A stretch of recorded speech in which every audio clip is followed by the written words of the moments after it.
wish good things to you who's watching this. I am Alexey, and I welcome those of you who want to start your week with some spicy competitive Carcassonne, because this is yet another unannounced spontaneous stream of the Carcassonne Champions League. This time we're covering the deciding round, the group stage. This is round 5, so in a couple of hours, well, actually at the end of the week, we will find out all the players to qualify for the playoffs, but now, of course, it will be just 2 matches. So we will be covering Trumposky versus Sunny369, and then in an hour, Claudia versus Hydro Baby. So we haven't covered this Chilean player.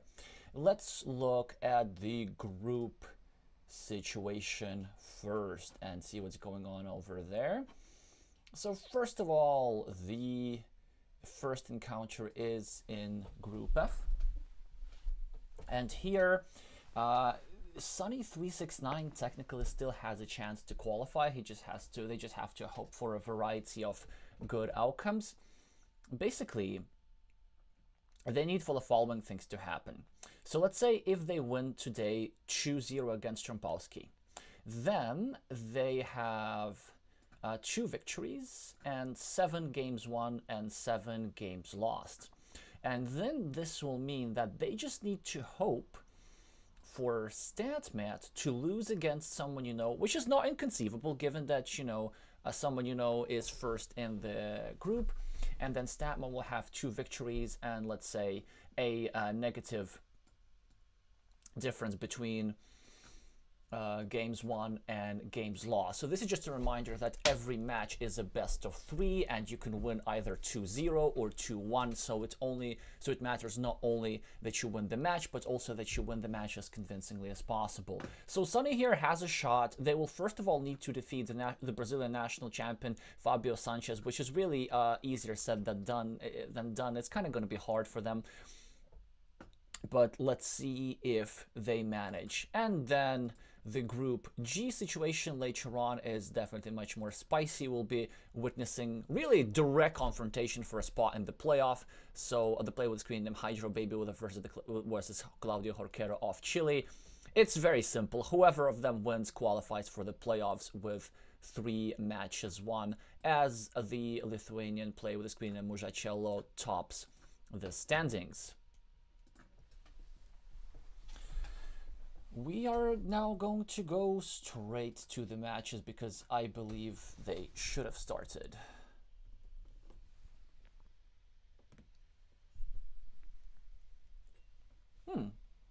This is interesting. Wait, is that the wrong? Yes, that's the wrong, because we need Trumposky with a Y. Ah.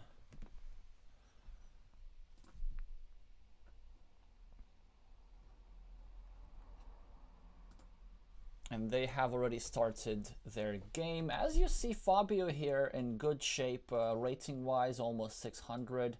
The Hong Kong player a bit behind with 550, but of course, rating only means so much.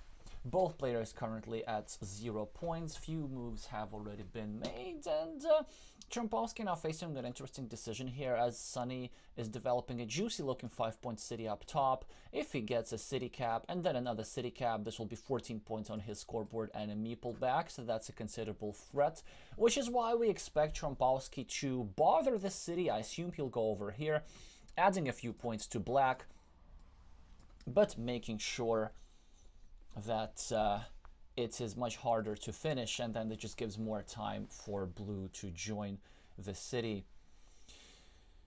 Black, in the meantime, joins blue's road, so blue is not going to get 4 points in his likelihood. And I think the first misstep here that we see from the Portuguese-speaking player, I'm not a fan of this move. It technically blocks the square, makes it harder for Sunny to finish the city, but it is unlikely that Sunny will even attempt to finish the city because it just has so many attacking squares, and it already has 7 points in it, so it's quite a worthwhile investment even without attempting to finish that city, which is why I'm surprised by this move.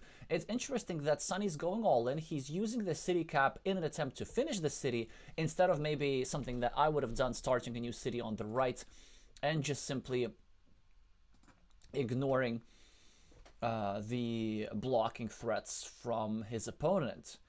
And here, maybe, Sunny can do something extravagant. As the play with the black meeples, why don't we go over here and do a self-invasion? Because if the city's getting finished, I mean, it's gonna be very hard to come back from. So if the player from Hong Kong wants to show some decisive Carcassonne, this is about the time to do it.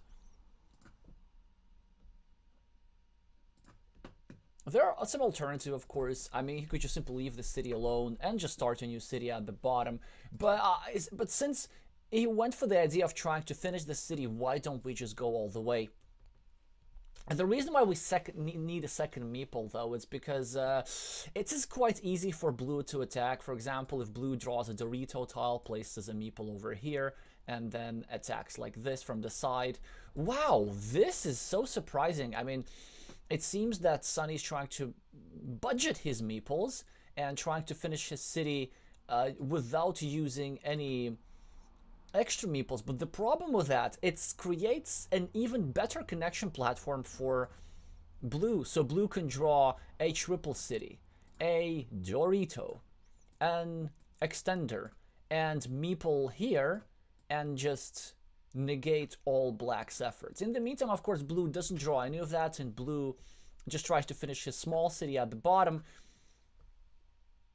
Black finishes the shared road, at the same time putting pressure on this square, maybe making it harder for blue to complete his city. Well, fantastic tile for the Brazilian player. It always goes over here with a meeple for 7 points. I assume he will deliberate a little bit and place the monastery in the spot where it belongs. Both players currently with 7 points on the scoreboard.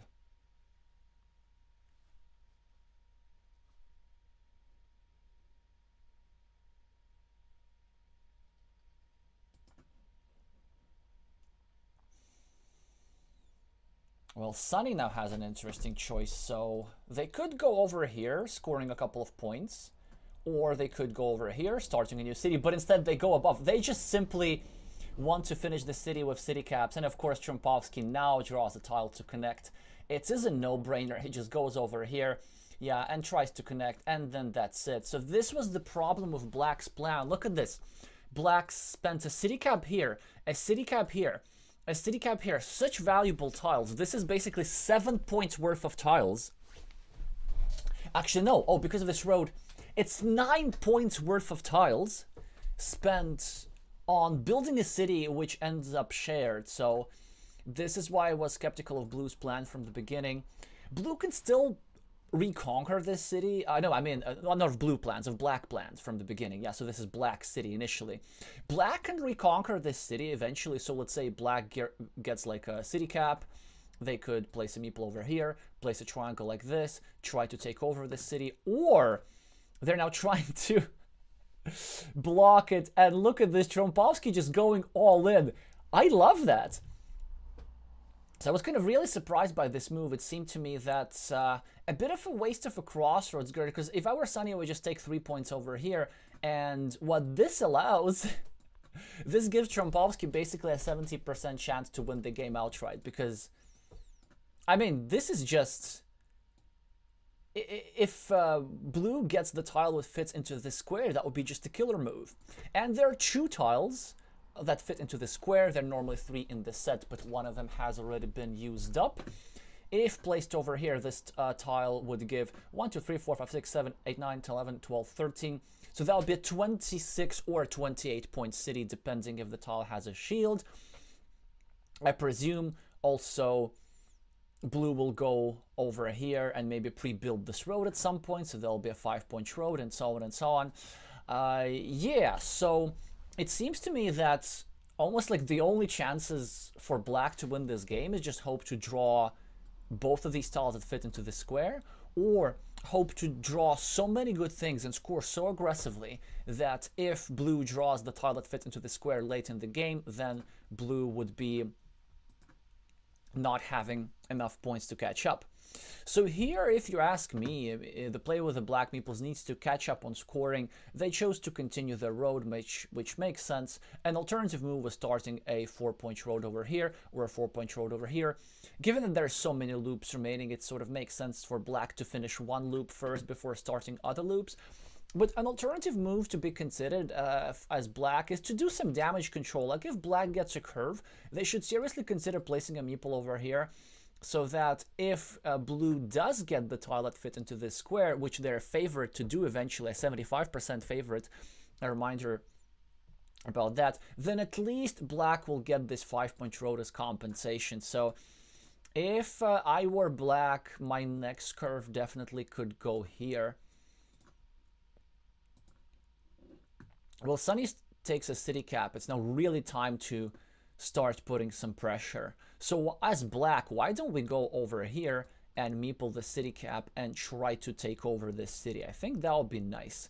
There's some alternative, of course, like starting a new city at the bottom. Yeah, this also makes sense. It kind of seems to me that maybe this option here was similar, but a bit more aggressive. Black chooses to take it calmly, and now Trumposky gets a tile which is kind of hard to play. I think maybe if you're black, you want to use the opportunities that your opponent doesn't use. I say we go over here and meeple the city and try to make something happen over here. On the other hand, there are some dangers with that move. So black here uses the triple city tile as a blocking tile with the intention to connect these two cities and then draw a road tile, stick it in there, make sure that nothing into this square, make sure that this monastery meeple does not get retrieved anytime soon. And beautiful move from Trumposky, except that I think he needed to place a meeple on this city. This was an oversight. Definitely a meeple on the city belongs here. But the main idea of Trumposky was, of course, pre-building this 5-point road, making sure that when he does get the tile that fit into this square, the extent of damage done with that tile maximizes. Not just the city will be completed, but blue gets to claim this 5-point road. If I were blue,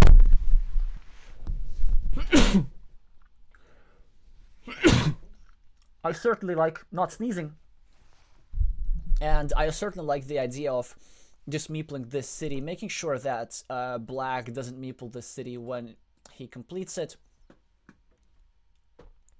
Interesting tile for Trumposky to play, so black kind of puts pressure on this square, and as Trumposky, we can either finish a city or do this. I'm loving it.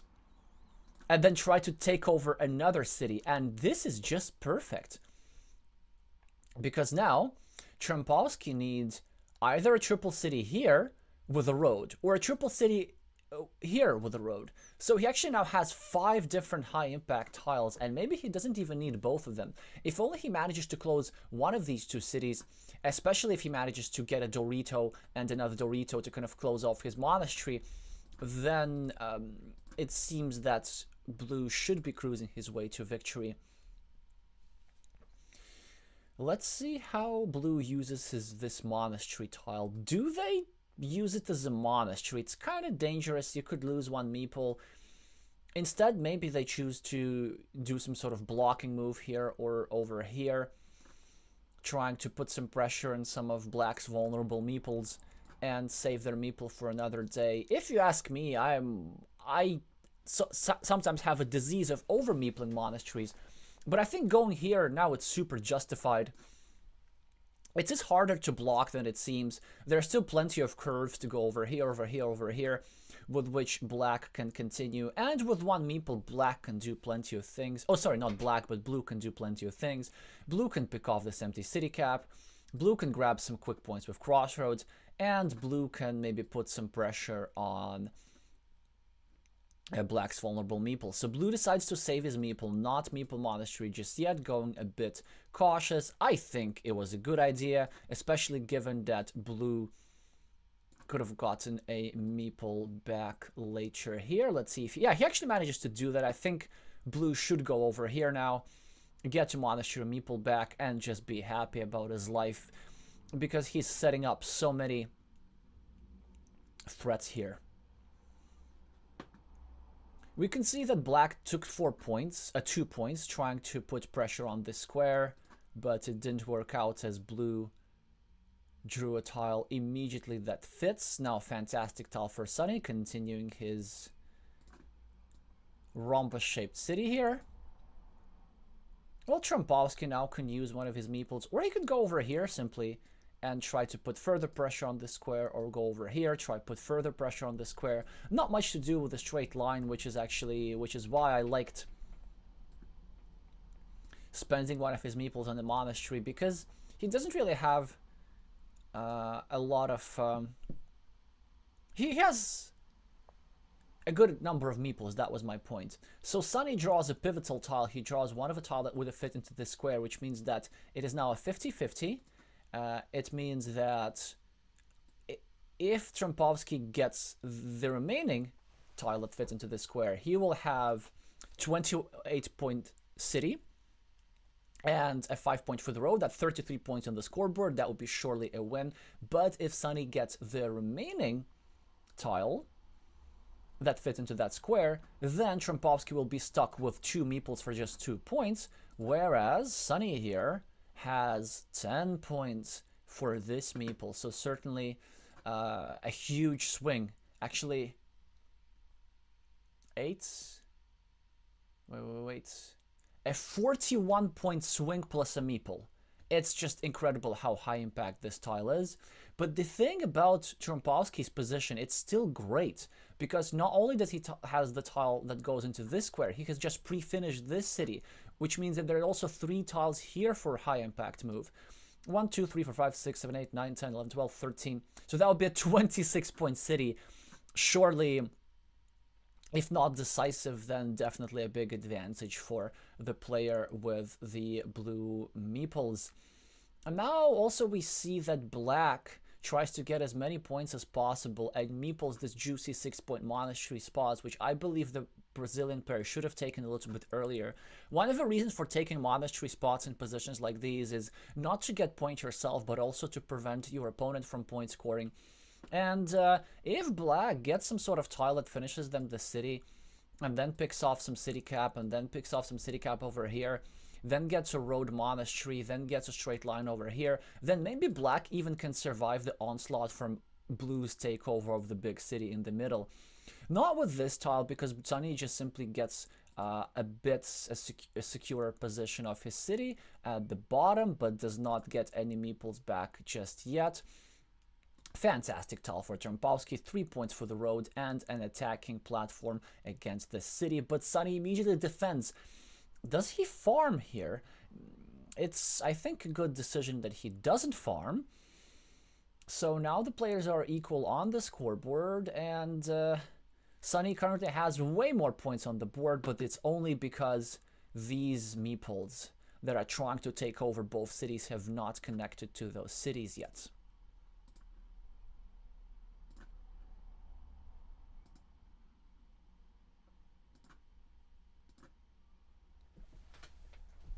Hi Vika, hi Danilo, hi Vinny.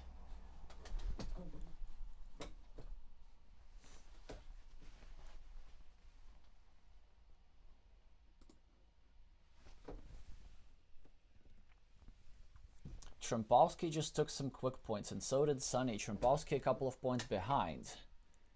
Now, it's a juicy monastery tile, but again, do you use it as a monastery tile? Is it time for farm? I don't think it quite is. The best monastery spot is over here, but it's kind of relying on this tile still, so that's why Trumposky finds an excellent idea.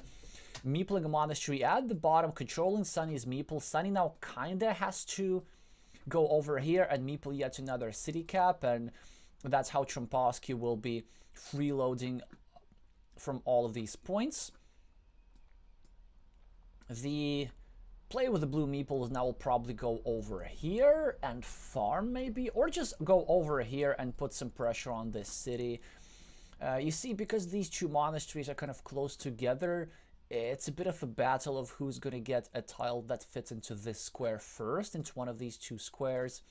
So maybe if you're blue, you can go over here, anticipating another curve, which would later result into a big field over here. I do see a big field brewing eventually, but it's not an obvious strategic decision, like a tactical decision, actually. Do you prioritize the blocking of the city, or do you prioritize the safer build-up of the monastery?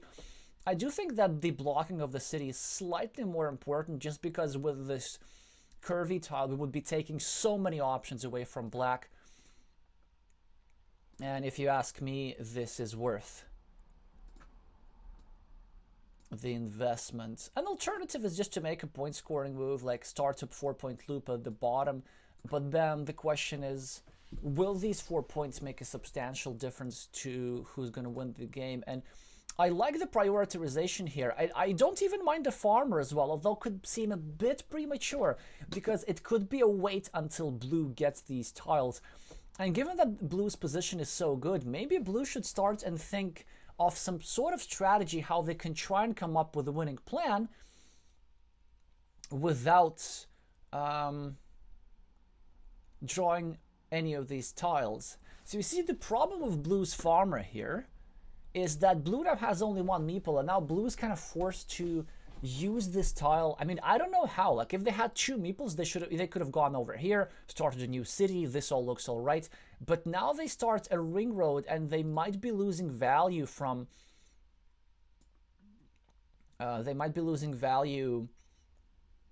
Unused tiles if they don't draw a curve soon enough. Now black will probably go over here. Oh, instead black chooses to drop a meeple. And you see, like, this is the kind of stuff that I was talking about.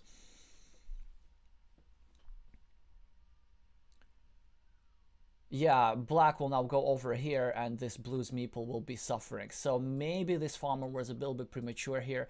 And another thing that I'm thinking about is maybe with this move, blue must have missed some chances, because if I were blue, I would have gone over here to build up my monastery and build up my field at the same time, threaten black's monastery, like all kinds of good stuff. Yeah, if you're Sunny, you're sort of facing a choice, like, do you go over here and try to delay the retrieval of blue's meeple, or do you retrieve a meeple of your own?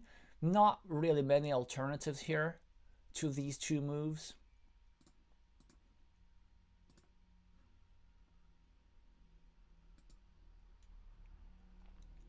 I see that we're getting an increased number of viewers, which is great for a stream which was basically unannounced. So make sure to place meeples on the like button to make sure that as many people as possible learn about the Carcassonne Champions League and about competitive Carcassonne in general.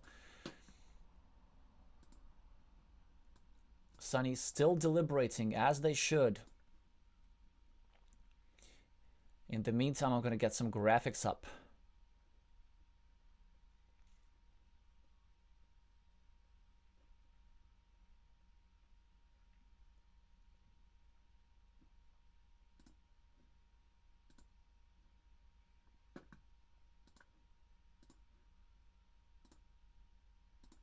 There we go.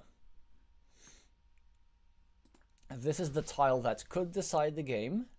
It's a tile which is a 41-point swing. Yeah, Trumposky's suffering here without meeples. Probably regretting the decision to farm prematurely. And Sunny here will be trying to come back. Well, I assume he'll probably going to go over here, build up his monastery. In some scenarios, he actually does get his meeple back, which is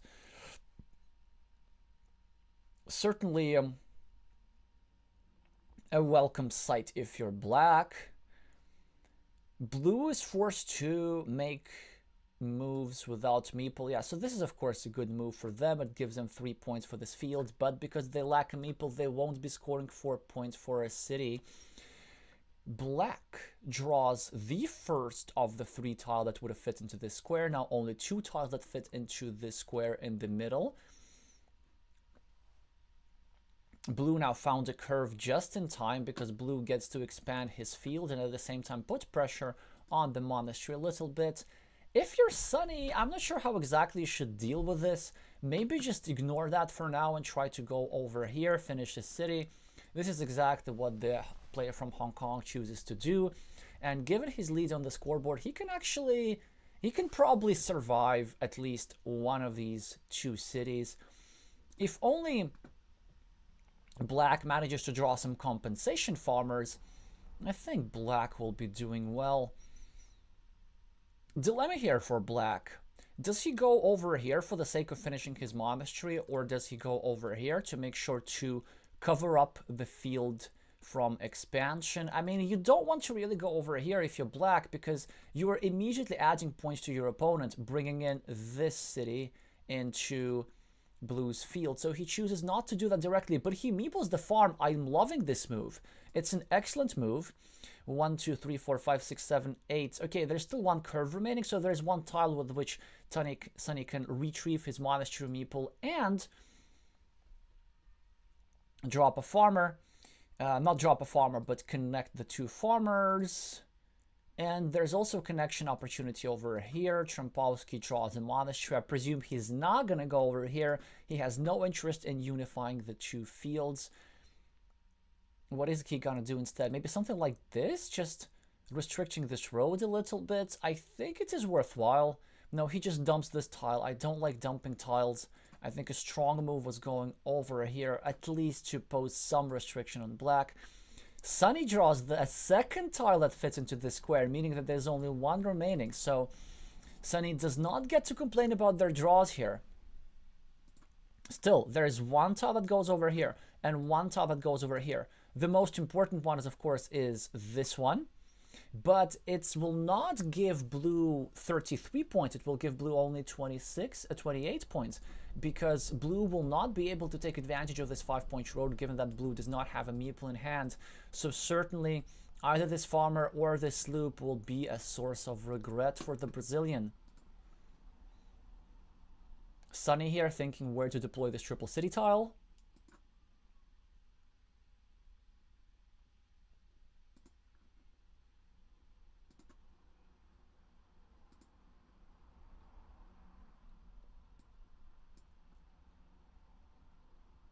Still thinking.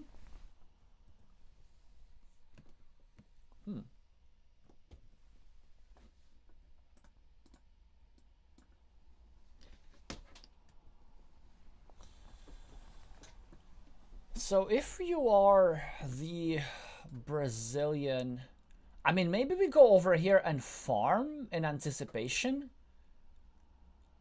Kind of figuring out that the only way we lose this game is that if Trumposky draws his tile soon enough. An alternative is to go over here and farm, hoping to connect through this square, because there is still one tile that fits into this square and gives Black a meeple back. Yeah, honestly, like, I like a farming move here. I think this is exactly time, because Black is getting a meeple back no matter what this move. So let's say if Black goes over here and farms, then the options are, if Blue draws either this tile or this tile, then one of these cities is finished, and then one of these two Black meeples will go back into Black's hand. If it doesn't happen, then Black on his next move could draw either this or this. So I certainly like the farming move over here. Trumposky just gets a lonely straight line, nothing much to do with it. Perhaps some sort of restricting move, maybe going over here, trying to prevent the creation of a 9-point farm. I certainly don't see many options. Maybe going over here, putting some pressure on these two squares, but there's not really enough time to do that. Yeah, Sunny draws a curve, and this is exactly the thing that I was talking about. So if Sunny would have dropped a farmer here, he could have just more efficiently spent his tiles. So you see, he now, of course, spends his meeple. He takes a 4-point road, but he would have had a field instead, and this certainly is way more advantageous. So Trumposky now, of course, is going to go over here, which is unfortunate for the Brazilian. Well, that's interesting. I think Sunny can just relax Sunny can go over here and drop a farmer, I guess. Or just somewhere and drop a farmer. So we know that the remaining tiles include this and this. So blue will be finishing one of his cities at the very least. I'm not sure what the third remaining tile is. Well, maybe some of you in the chat know. But what Sunny should be counting is that he's probably getting a meeple back on his next move anyway. So he can just deploy a meeple here or here. Just need to figure out where it is more productive. Or maybe we can go over here and drop a farmer. So that'll be a 4-point move with no strings attached. 1, 2, 3, 4, 5, 6, 7, 8. No real opportunity to take over this field. So that's a bit unfortunate if you play with black meeples.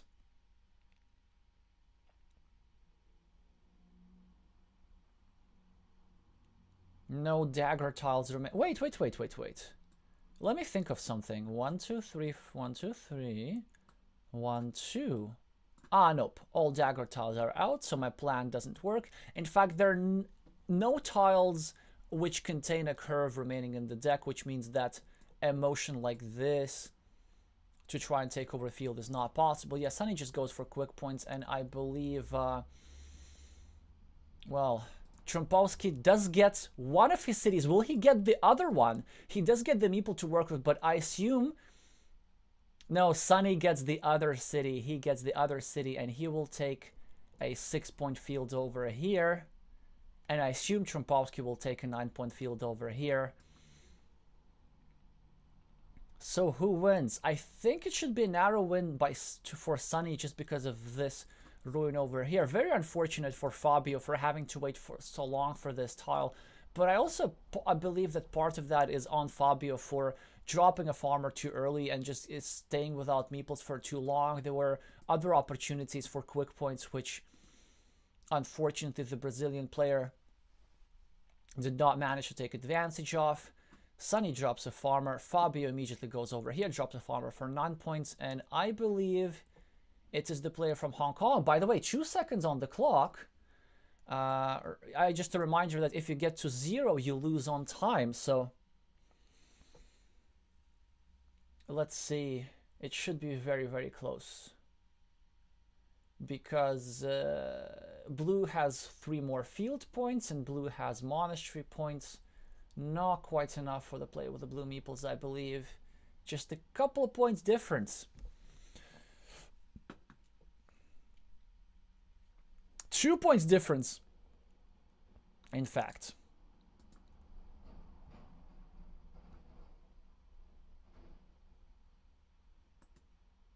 Yes, so 90 versus 88. What a dramatic game with these big city setups.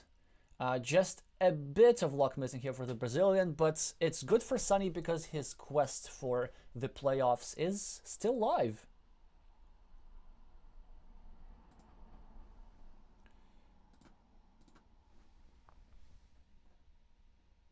The score is now 1-0 in favor of the player for Hong Kong.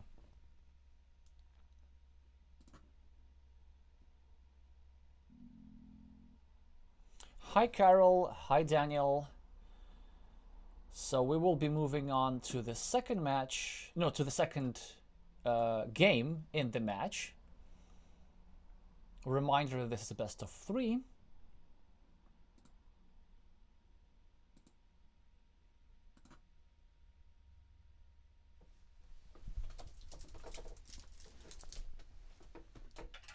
Time to sip some hot liquid. Okay, so the game has started. The Brazilian player is deliberating. They choose to connect to the open-ended city by Sunny. Sunny has 4 points ahead and the slightly better position here, because this vulnerable road is what worries me the most if you're the Brazilian player. He starts a new city. Sunny now with an interesting choice. I mean, he could probably continue his city, but I believe the move that he will play is something like this or like this. I presume he will be very interested in blocking this meeple, but honestly, I wouldn't. I would just leave this alone. I like to go over here with the idea of cleaning off this empty city cap and maybe trying to start a new city with the intention either of finishing a 6-point city here or maybe drawing a tile that connects into this ruin. So I certainly like these approaches that keep your options flexible.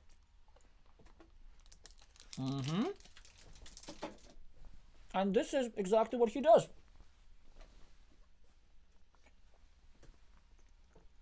Nice to see a balanced approach from the player with the black meeples. Not just blocking, but also aggressive point scoring.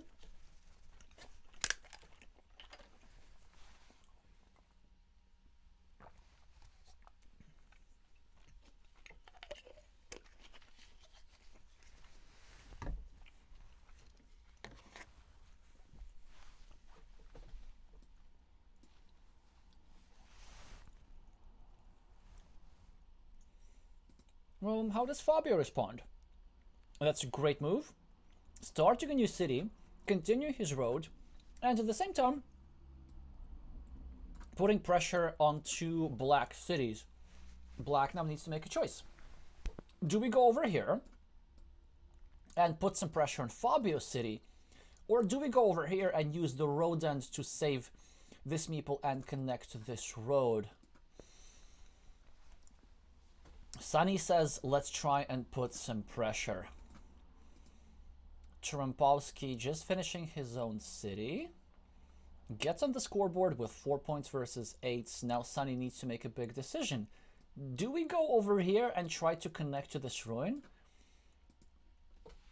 Yeah, it's a very difficult choice. It's certainly not a very appealing move, because this allows blue to start some blocking attack from above, which has a reasonable chance of success. This also allows blue to simply rejoin. If, let's say, black successfully enters this city, blue will always have options to like rejoin from the top, which is why black opts for a different move. Black continues the city facing to the left, sticking it into blue's road, and the intention here is to wait until a city cap with a road, such as the starting style. There's still 3 of those remaining. Trumposky now starting a new city with the intention of possibly taking over this one. Sunny has a variety of options. I think one which I like best is honestly just sacrificing the shielded tile, going over here, putting some pressure on this square and some pressure on this square. An alternative, actually, which I also really like, going over here and meepling either the city cap or the road, preferably even the road, trying to start a 4-point loop like this, and then leaving the city cap for next move, trying to play something over here and put some pressure on this square. So that would be a strong alternative, because this would be a move which has dual purpose. But let's see if the player from Hong Kong has something else in mind. One thing which I wouldn't do is going over here, because this is just asking for trouble. It's asking to get invaded, and this is something that Brazilians do very well. My favorite word in the Portuguese language is invasão, which is mentioned a lot in Carcassonne context, which is precisely why the player from Hong Kong does not allow it, but Trumposky tries to invade anyway from the top, at the same time kind of pre-finishing his city. And look at how this works out.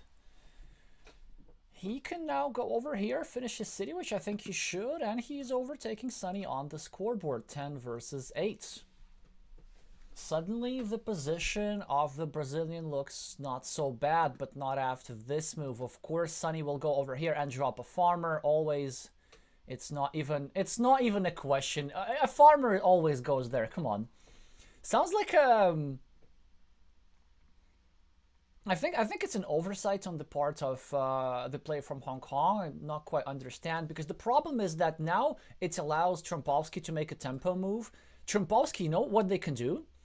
If he gets like a city cap and drops a farmer that's 9 points, then he can get some sort of divider tile, no, or some sort of triple city tile, and go over here and meeple this closed farm for 12 points with one meeple with one move. This sort of stuff is devastating. So that's why I'm surprised that Sunny does not anticipate this. Yeah, so he now meeples another farm, but Trumposky can always do something about this. So, for example, now he can go over here, meeple the farm at the bottom, or he can go over here, start a new city, hope to finish it and drop a farmer. The problem of starting a new city over here is that it's kind of super vulnerable. If only black draws a straight line, black gets to attack both cities simultaneously. And if you turn it the other way, it becomes vulnerable from the other side, which is why Trumposky chooses to make the safer move of continue his city and then meepling this 6-point field. One meeple that I'm not sure about, if you're Fabio, I'm kind of surprised that he dropped a farmer over here. It's only a 6-point field with little potential. I mean, there's some potential that it will turn into a larger field with a road monastery, for example. This city will come on in. But then if it turns into a big field later, then maybe we should meeple it later. On the other hand, if you're Trumposky, good things can happen for you. Imagine like this. Curve here, curve here, curve here, curve here, and then this field unifies all the way through from this field. So maybe this meeple is has a bit more venom in it than I thought. As Sunny claims a new city up top, Trumposky has to figure out what to do with this curve, and there's a variety of options. The most obvious move is, of course, going over here, expanding the field at the bottom, being one step away from completing the road. But this road is vulnerable, so maybe blue will want to go over here, kind of trying to defend this road a little bit. On the other hand, as blue, you don't really want to be taking away too many road finishing tiles for yourself, because all the 3 triple city tiles are still remaining in the deck that would go here nicely. So blue just chooses to take the 3 immediate points and pre-finish the road. And the ball is now in black's court. Black can go over here, putting pressure on the city. Black can go over here, putting pressure on this square, trying to block blue's road. Or black can go over here, putting pressure on this square, threatening either to block it, leaving black with a winning mini battle with 8 city points versus 1 point, or black could even have the idea of going over here, then drawing a triple road tile, triple city tile, then a Dorito, and trying to create a big ruin over here. So certainly a good tile for black, but a variety of uses, and you can't put this tile everywhere where you want. So we're going to see in a few seconds how the player from Hong Kong prioritizes.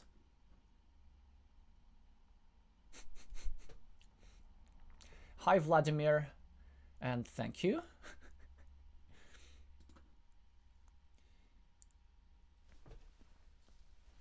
Commentators need to have energy too. Yeah, so Sunny does indeed choose to restrict blue city, and at least in the short term, it totally works, because blue had a tile that would have gotten him a meeple back, but now blue needs to wait for longer, actually considerably longer. Look at this. This is a really strong move here from the play with the black meeples, because there's only 1 city cap that's left to fit into the square. Look at this. Both splitter tiles are out, and then when it comes to vanilla caps, 1, 2, 3, 4. So the only 5th one is remaining. Actually, this is really painful for the Brazilian. Yeah, so of course he starts a new city. It's a great move. He also wants to kind of expand and build with 2 meeples, but this meeple is not coming back anytime soon, if ever. Of course, in addition to the city cap, there is the option of drawing one of the 2 remaining Dorito tiles and then finishing it with a different kind of city cap. But the problem with that is the fact that this exposes the city to either a connection or a blocking attack. So life is difficult if you're Fabio. And if you're Sunny, life is sunny. Like, that's an amazing tile. Oh, he chooses to meeple monastery. Yeah, totally legit. I might have even considered going over here and just taking the 3 points, putting pressure on the city, make sure that these two fields don't merge too easily. But Sunny has the meeple, so he can afford to do stuff like this. Not only does this take a 6-point monastery, this also pre-built a 4-point road, which Black will be more than happy to claim with a road end. So a powerful move here by the play with the black meeples.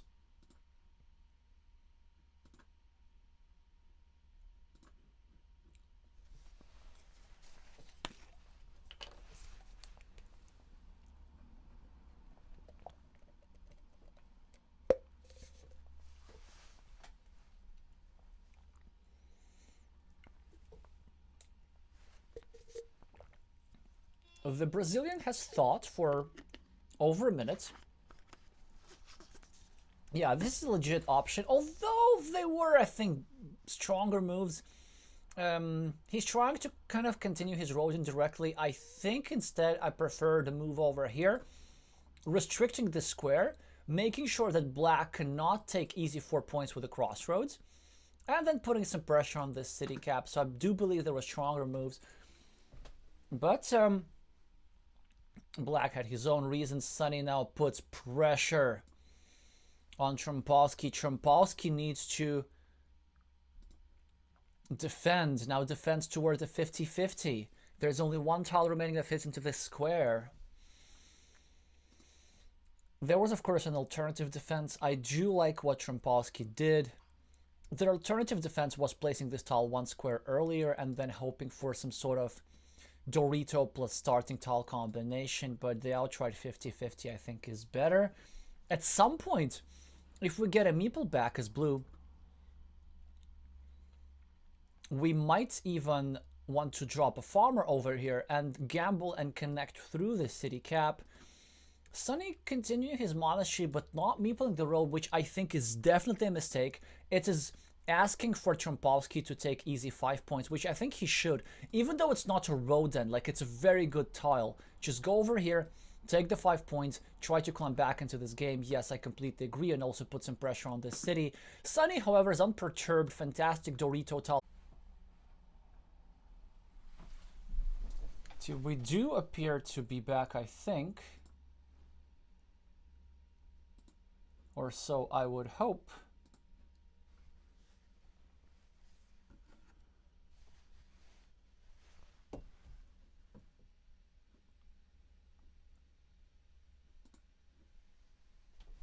Yeah, there we are.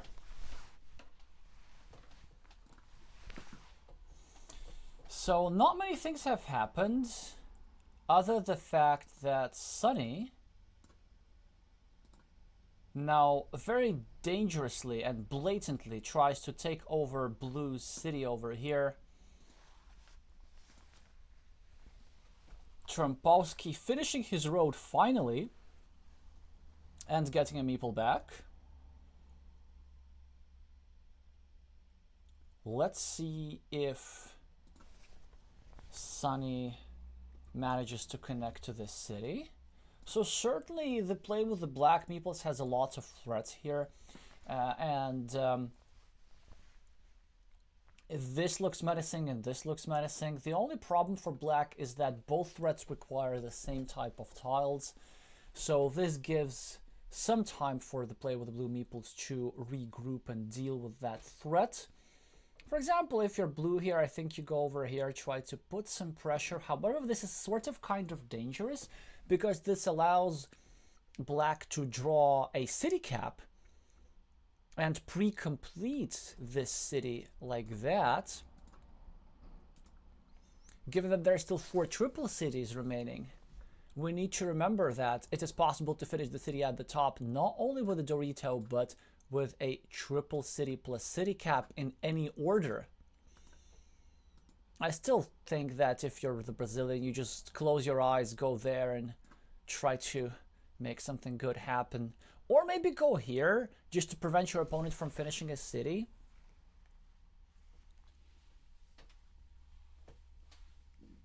Or maybe go here trying to unify all the fields in case you finish your city? I'm not sure. Yeah, he does indeed go here, hoping to expand his farm. Sunny gets 3 quick points. Yeah, thank you for confirming we're back, Elias. And Trumposky draws a fantastic tile, which is one of the 2 tiles that fits into this square. So only 1 Dorito tile remaining. And maybe if you're Trumposky, I think I know the move. You go over here. And then you make it much harder for black to connect to the square. This is what I would do. Not like that, not like that, my friends. The other way, of course, always the other way. Actually, now that I checked, I think there's 0 Dorito tiles remaining. So the only way to finish the city is with a triple city tile plus a city cap. And of course, a stronger move was facing this tile the other way. But it might as well just work out because Trumposky is trying to continue this block. And looks like Sunny does not get to draw a defense. But Sunny gets to go over here perhaps and expand his field, draw some city caps, bring his monastery closer to completion, although not really. Ah, this would not be a good move, I think. And you know why? And that's because there's only 1 tile that would fit into this square. So dropping city caps next to your monastery is not advantageous at all. So maybe instead you go over here. Yes, as Sunny, you go over here, just start a new city and make sure that Trumposky is not able to tie the city, kind of cover it up from the other side. I do think this is the strongest move from black, just going over here, starting a new city, closing down this side of the potential shared city, and then just waiting to see what happens. So normally this move here, dropping a divider in one's own field, would be strong, but not with a given tile run out. So Sunny does the same thing, except chooses not to leave the empty city cap. Also reasonable options. So he decides that it's okay to leave an empty city cap because black will be incentivized to take. No, because blue will be incentivized to finish his city first before taking said city cap. And now Sunny has a strong move. He can go over here and protect this connection. This is a huge tile for the player from Hong Kong. And this would even keep the city alive because there's still 1 dagger that fits into the square and 2 triple cities with a road. I think it's a no-brainer. Of course, the player with the black meeples needs to recount the tiles, but it does look that that's the move to play. I think he might be considering an alternative as well. Maybe going over here, considering a blocking attack unless this against this meeple. Also not a weak move at all. Or going over here, trying to pre-finish the monastery, hoping for the other road monastery. However, for a variety of reasons, I don't think we do that just yet. Yeah, this is the equity move. It's really painful if you are Trumposky, but a good tile for the Brazilian. Meepling a road, maybe not quite the way I would have done this. I think a stronger orientation was putting this road then to the other side, kind of allowing there an option to connect the fields. Maybe I was also a bit impatient with the Brazilian, because look at this. This 4-point road here is quite juicy, and maybe if you're Sunny, maybe if you're Trumposky, you take these 4 points first, and only then you take your meeple back. Or the Brazilian decided that he really wants a meeple back.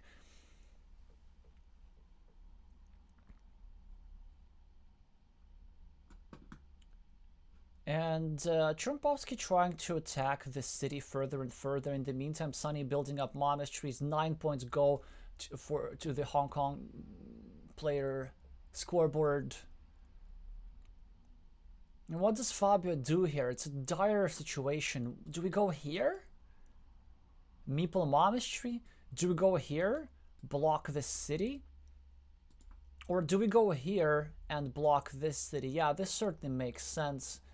If you're Sunny, you probably just start a new city. You probably start like chipping away at points. Because if you're Sunny, your life is great. You have a ruin. The city is not going to be finished, but what do you care? You have a monastery. You have a threat with a 75% chance to take over a huge ruin. And you're probably just chilling. It's very hard for the player from Brazil to come back because not only will he need both tiles that fit into this square, he will somehow need to get into this field because this field is so juicy, like 12 points at the very least. So I guess what he will need, I know what he needs. So he draws one of those, goes over here, farms, connects to the farm, then maybe gets this tile, gets 8 points in a city back. Oh yeah, and wins. So I think the game plan for the Brazilian is actually quite simple. It's just win the coin flip for the city cap, and then win this field outright. And this could be just enough. Sunny starting a new city on the right. Trumposky drawing a dagger. That's a good tile. That's the last tile that fit into this square. So at least now we know that this city will not be finished, even though it will give black a boatload of points, even in its unfinished state. Trumposky drops a farmer for 3 points. Why would you do that? I don't understand this move. Maybe the Brazilian knows something that I don't. Maybe he decides that he's just going to have many meeples to play, and it's now time to drop a meeple every move. So I could eat my words, but this meeple looks a little bit dubious to me. And it was instant. That's my problem. I'm not sure if that was quite well thought out, but let's see how this works out. Sunny could go here, simply add a point, or he could go over here simply to save his points from this city and kind of eliminate the field's connection attack. Or he could go over here, because I see what Trumposky's threatening. I think kind of this farm, yeah, exactly. This farmer sort of kind of made sense, because if Trumposky draws a road monastery, then these fields would be unified, and Trumposky does win the coin flip, is now currently 5 points ahead on the scoreboard. Certainly now has wind paths available to him. This farmer and this farmer are tied. 5 points on the scoreboard. Black has 3 extra, tied by this. So blue has 9 extra points for the field. That's plus 14. However, these 14 points are compensated here. So it's complete equality on the board for the moment. But blue has 2 meeples. And black has a threat to take over a huge ruin. So certainly very interesting situation. There's a volatile spot over here which could be used for a field attack. So maybe if you're Sunny, you don't bother with points. Maybe just go over here to prevent a field connection opportunity for your opponent, or you simply try and get some compensation going over here. Maybe there's a world how you can win if you're Sunny, where you get this tile, you allow blue to connect into the field through the top somehow, and then you just like finish a small city and win without fighting for the field in the center. The field in the center is big, but it's only 15 points. 15 points is not the entire game. We need to remember this about Carcassonne. Carcassonne is about winning the game, not about winning the field. In terms of black's prospects of finishing the city, the chances are actually not great. I believe 1, 2, 3, 4, 5, 6, all the dagger tiles have been out, and there's only 1 city cap, only 1 starting tile that's remaining. So yeah, that's 1, 2, and the third there is somewhere. Oh, are there 2 starting tiles remaining? Maybe. So it certainly looks a little bit better. Yeah, 2 tiles remaining to finish this city, so the prospects of black are not bad at all. And look at how excellently black managed to predict what was going to happen, because Trumposky would have placed this tile over here and merged the fields, but it is now impossible, and he needs to do anything but that. I don't get this. Blue is not ahead. Why do we waste a tile like this? We don't need to block the field connection. We need to make sure that there is a field connection available. I think it's a strategic blunder by Blue. Because how else is it going to win the game? Black's now getting 4 extra points. Black is now 1 point ahead. And Trumposky now, of course, can meeple the monastery, but this will not be enough because Black will eventually connect over here for a very high chance.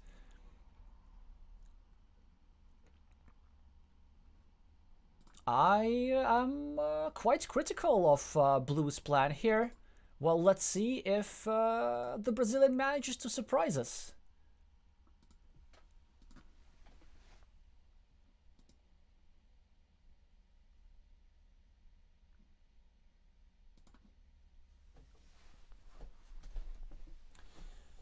So, Trumposky. Meepling a monastery. I think he should be 5 points ahead.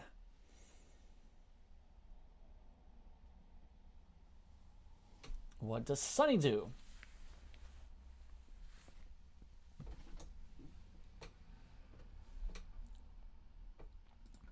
One, two, three, four, five, six, seven, eight, 9. Ah, we can't go over here and drop a farmer. That's a pity. That would have been a strong move.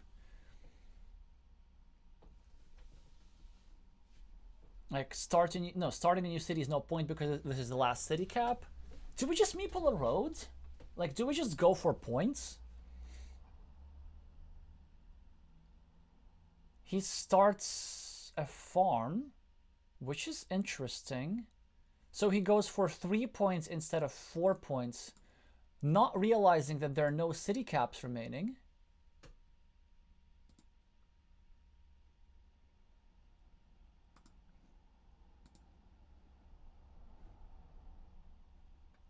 Whoops. Kind of getting some lags here.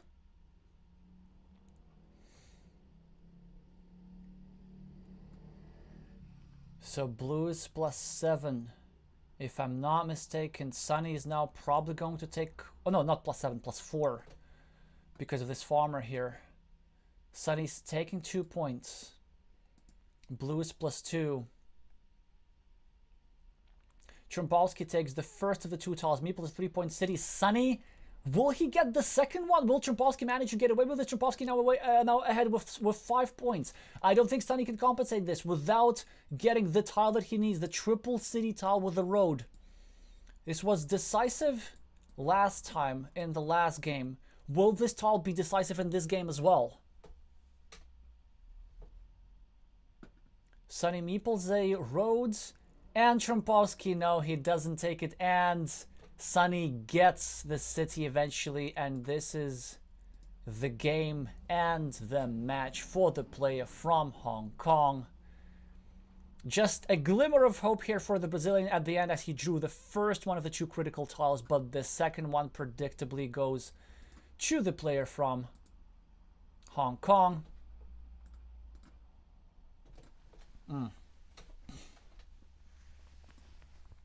Whoops.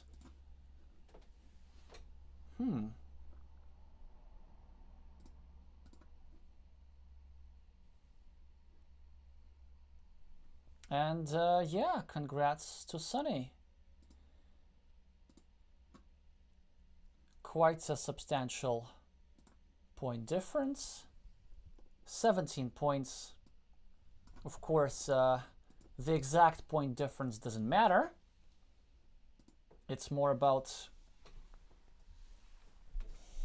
the results. And with that, if we just look at the group standings, which means that Sunny is now...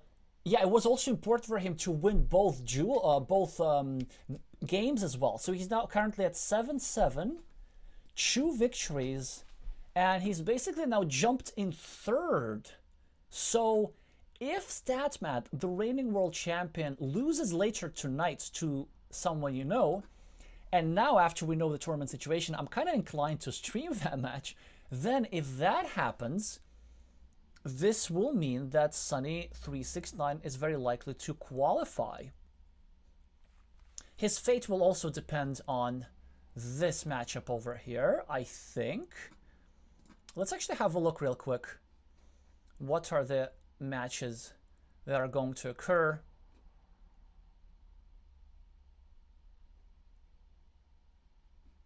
Oh, yeah, Gottfried and Osno. So this is very interesting. I think, yes, now all is in the hands of StatMed and someone you know. Since Gottfried and Osno are playing against each other, one of them is bound to lose, which is why if we look at the group situation again, Sunny with his 2 victories will have the better tiebreakers. If Gottfried loses, he will have better tiebreakers than Gottfried, and if Osno loses, he will have better tiebreakers than Osno. So basically, it's all in the hands of the reigning world champion, Matt Tucker. Will Matt Tucker qualify, or will Sunny from Hong Kong qualify? Look at that, just being from nearly last, jumping to 3rd and potentially even 2nd, depending on how the other matches go. But since it's now already past 3 p.m. London time, we need to jump into our second match between the Chilean Claudia Jorquera and the player from Taiwan with a screen name Hydro Baby. This one's much more straightforward, no convoluted tournament table. Whoever wins qualifies for the playoffs. Hi Sunny, congrats on the win. We will now, both wins interestingly with the triple city and the road tile. And now we're going, oh actually let me make, I have to get distracted. I want to make a move in my Azul game. The stream can wait. Okay, so this is actually pretty easy. Yeah, we just, it's by the way part of the world champion qualifications. I've been meaning to make a video about this, but the initial stages are going to be not that interesting. So here, it's quite obvious, like I need to take the 5-point move at the top. In my second round, my opponents will take 2 golds and take 5 points here. I will need to take the 3 reds, yada, yada, yada. Those of you who know Azul understand what I mean. Okay, back to the tables list. I'll try to get less distracted. So we're doing Carcassonne today. And how are the 2 players doing? Taiwan against Chile. The Taiwanese player pulled an upset last week against the Chinese master with the screen name Metal Cat, and they're looking pretty good here with 1 extra point on the scoreboard against one of the best Chilean players, Claudia Jorquera. Actually, are they looking that good? Because even though they have 1 point extra, I kind of like how green, that's the Chilean player, has placed his meeples. Like 6 points monastery, good. This city over here, good, because there's still 2 tiles that are remaining in the deck that would give him 8 points for the city meeple back and a 3-point road. This is placed a bit precariously, but you know, it is what it is. I am shocked about this move. How did Claudia not take 4 points? How did Claudia not take 3? Like, both players are not seeing this loop? Okay, this is weird. So now finally one of the players sees the loop. I do believe it's a completely unreasonable sacrifice from the player with the green meeples just not taking this loop. Am I seeing the same thing? Well, anyway, so let's see if this comes back to bite the player with the green meeples. Well, maybe not right now, because look at this fantastic monastery tile, 8 points immediately, and a 4 tile still that give him 7 points. And a meeple back. This is, of course, would be huge if you manage to get another monastery tile quickly. So I still favor the play with the green meeples in this position. However, good tile for the Taiwanese player. Starting a new city. Could have multiple cities open. Hard to follow. But a great tire for the Chilean. 5-point road, 4-point city, 2 meeples back into the hand, back into the scoreboard lead, and very wisely did not drop a farmer.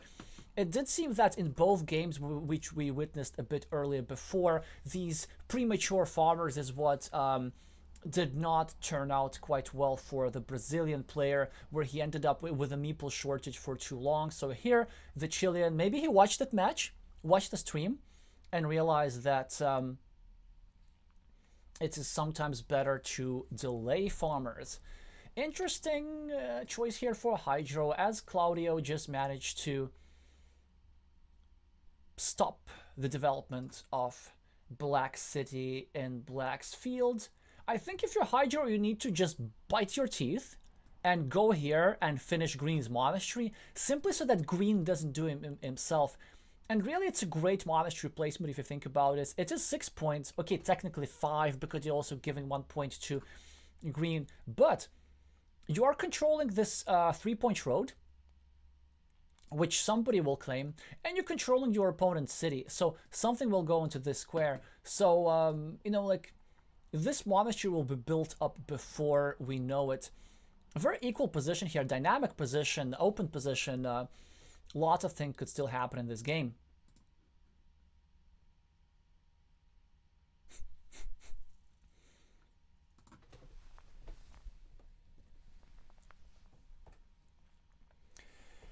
Claudio continuing his city and pressuring this sensitive square. He's about to block Black, but Black will probably defend. The best move is to go over here with the city caps, start a new city facing outwards, kind of attacking Green City indirectly, and preparing to finish or continue Black City with a Dorito. If you go over here, actually most of the time this city does get finished and this meeple does come back alive, as vulnerable as it may seem. I think the reason why the Taiwanese player is hesitating is because initially they planned this move and they choose to develop their field instead. I think it could be a little bit early, because the problem with developing a big field is that it is harder to hold down this field. But what do I know? I mean, you don't have to develop a big field if you manage to take over a city successfully. Claudio here chose not to meeple a monastery, which actually I don't agree with. I think you do meeple a monastery there. Claudio managed to successfully block Black City, so now Hydro will be spending this game without a meeple. But he doesn't need a meeple, he just needs points. Like, look at this, 7 points over here. No, he doesn't go there, which honestly shocks me, because this square is quite vulnerable. He also makes this road maybe more vulnerable than it has to be. Let's see if it pays off. But this is a fantastic tile for Hydro. Does Hydro go over here and meeple the road? I think he does. 4 easy points for the Black player, and Black is now about to go over here and put some damage on Green. I mean, Green could still do something, so I think Green's best plan is to, like, go over here, go over here, go over here, and block this square, make sure that Green has a big ruin, and Black has 2 meeples trapped. Green now sacrificed 2 points just for the attempt to block this square. Certainly makes sense, because it's quite a dangerous threat here. And now there are only 2 Dorito tiles remaining that fit into the square, and that would give Black control over the city and 2 meeples back and a huge advantage as a result. So certainly makes sense to start blocking first. But maybe another alternative was to just take 2 points first and prepare the block a little bit later. Just hope that you need only 1 more move to get some sort of tile that can act as a restrictor.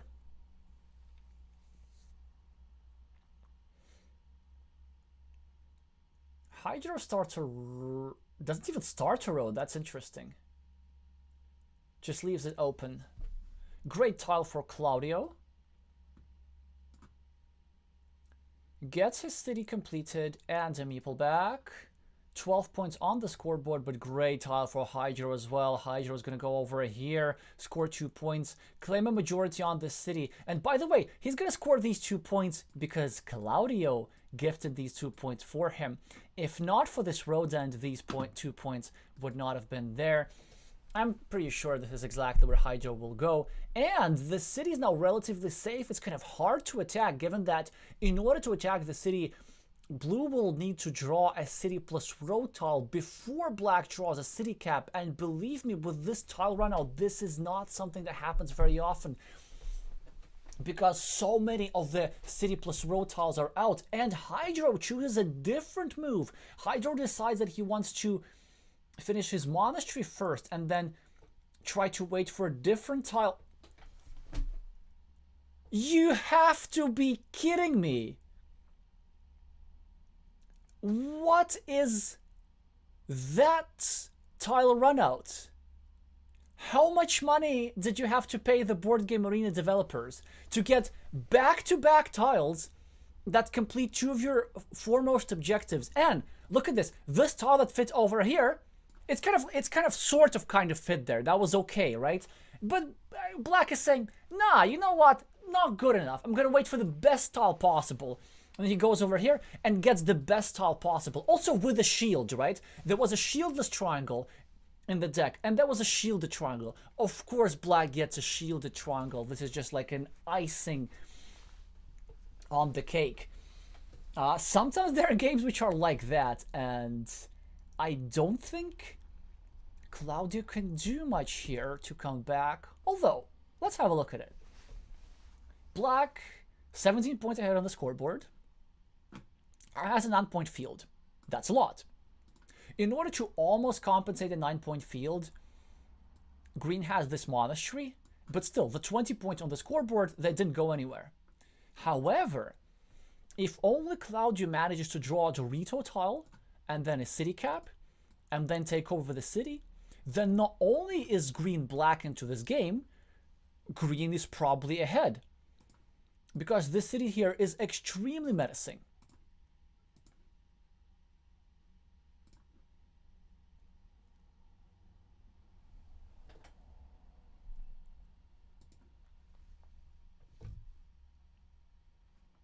I think with the extra meeple, it's just a graphic glitch or something. Well, well, well. Claudio almost finished his city.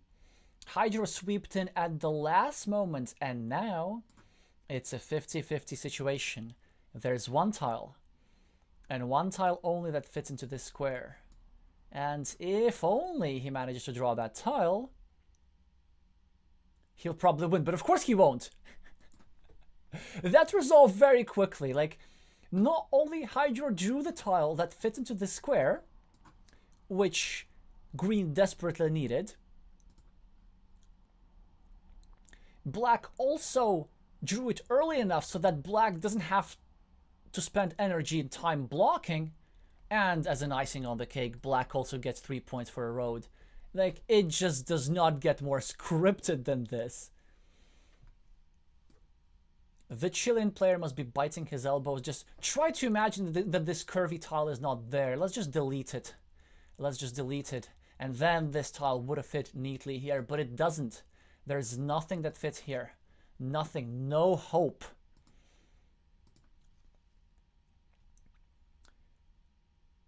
Especially as Hydro finishes yet another city, drops a farmer. The farm grows to 12 points, potential for 15 at the top. So it's only a matter of the point difference now. Hydro can probably go here, block Claudio, preventing him from completing the city. That's certainly a good move. Claudio, what do they do? I guess maybe start a road or something. There's really like all not that much.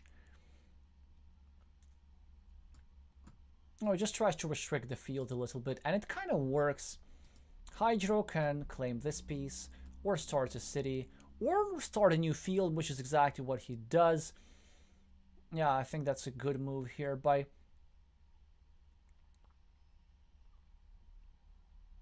the Chilean, and by both players actually. Yeah, so that's a bit of an imprecision here, I think, by Claudio. Or is it? No, not really. I mean, what else can he do? Of course he has to try just cleaning off a city cap for 1 point. Hydro is going to claim the ruin. And Claudia is going to take the 5-point road over here, I presume. Or a 5-point road like this, doesn't matter exactly. Hydro gets a monastery tile, and that is it. An equal position turned south for green really, really quickly. And but you know, this goes to show you just wait for the best tile possible. You get an opportunity that's good enough, you turn it down, you wait for the best one. Well, let's see if you can use this as a metaphor for life or not. Maybe.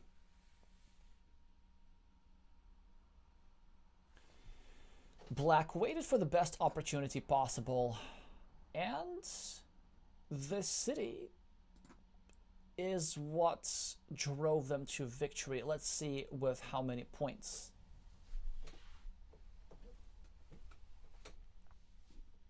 Just over 20 points, so it's not even like that devastating. This means that the player with the green meeples was alive for a long time with this attempt to take over this city. Just didn't work out for the Chileans. So Hydro takes the first game of the duel, and we'll be moving on to the second one shortly.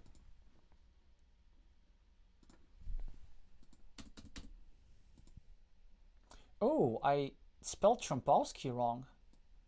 This is certainly not a forgivable mistake for me as a chess player. For those of you who don't know, Trumposky is a famous Brazilian chess player after whom the Trumposky opening was named. So that's why Fabio Sanchez had the screen name. Getting a bit of a lag here.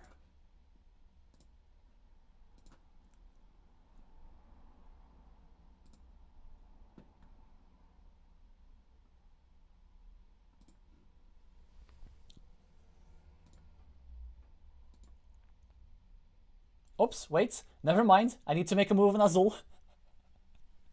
All streams can wait. Okay, obviously I have to take the reds, place them on the 4th row. And because I don't want to just take too many negative points. Too much negativity is unacceptable. Let's actually see what the round 4 run out is. Carcassonne can wait a few seconds. So we are ahead 20-something points. There's lots of gold. Actually, it's a good run out here. I think I'll be getting these reds here for row 2. Then this black here. And then I think this should be enough for me to win anyway. I realize that like for for half of my viewers, Azul doesn't make any sense. But I can't help myself but get distracted.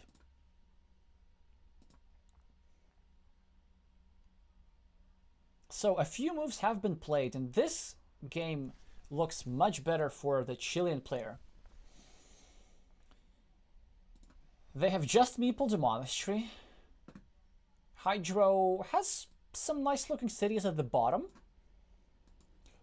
but they still require a few tiles to get completed.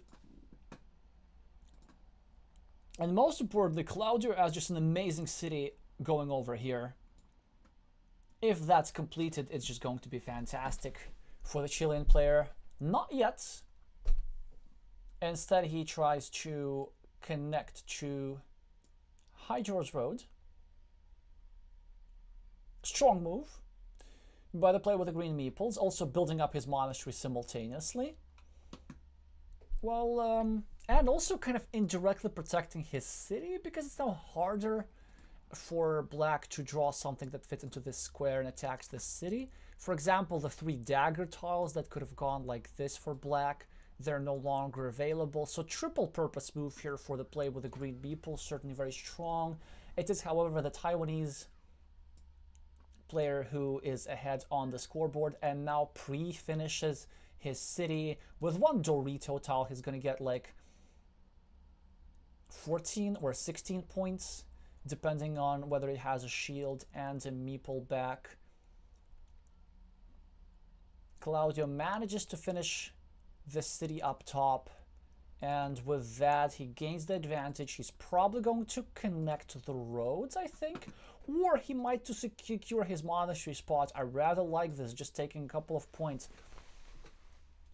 It's not a very urgent road connection. This road doesn't have many points. If you're a Hydro, you can go over here and even maybe place a meeple, simply trying to preserve your road points.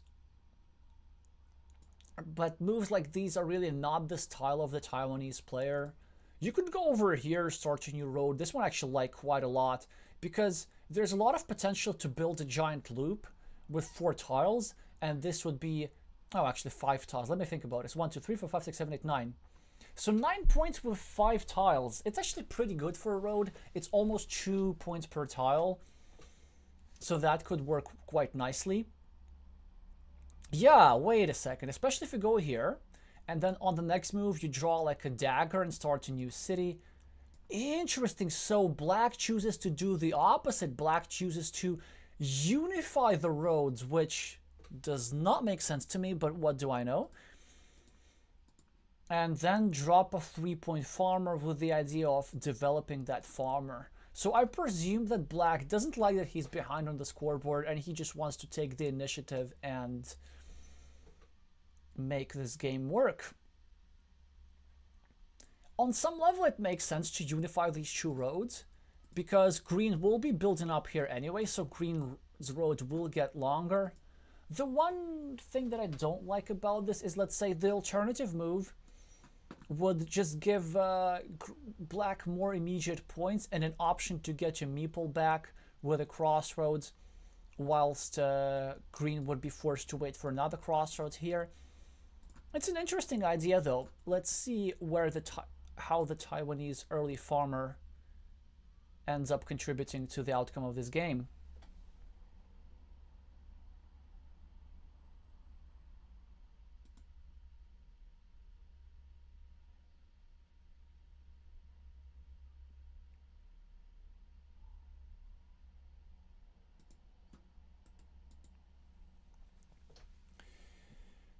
So, green continues his road, black takes 3 points and narrows down the difference on the scoreboard.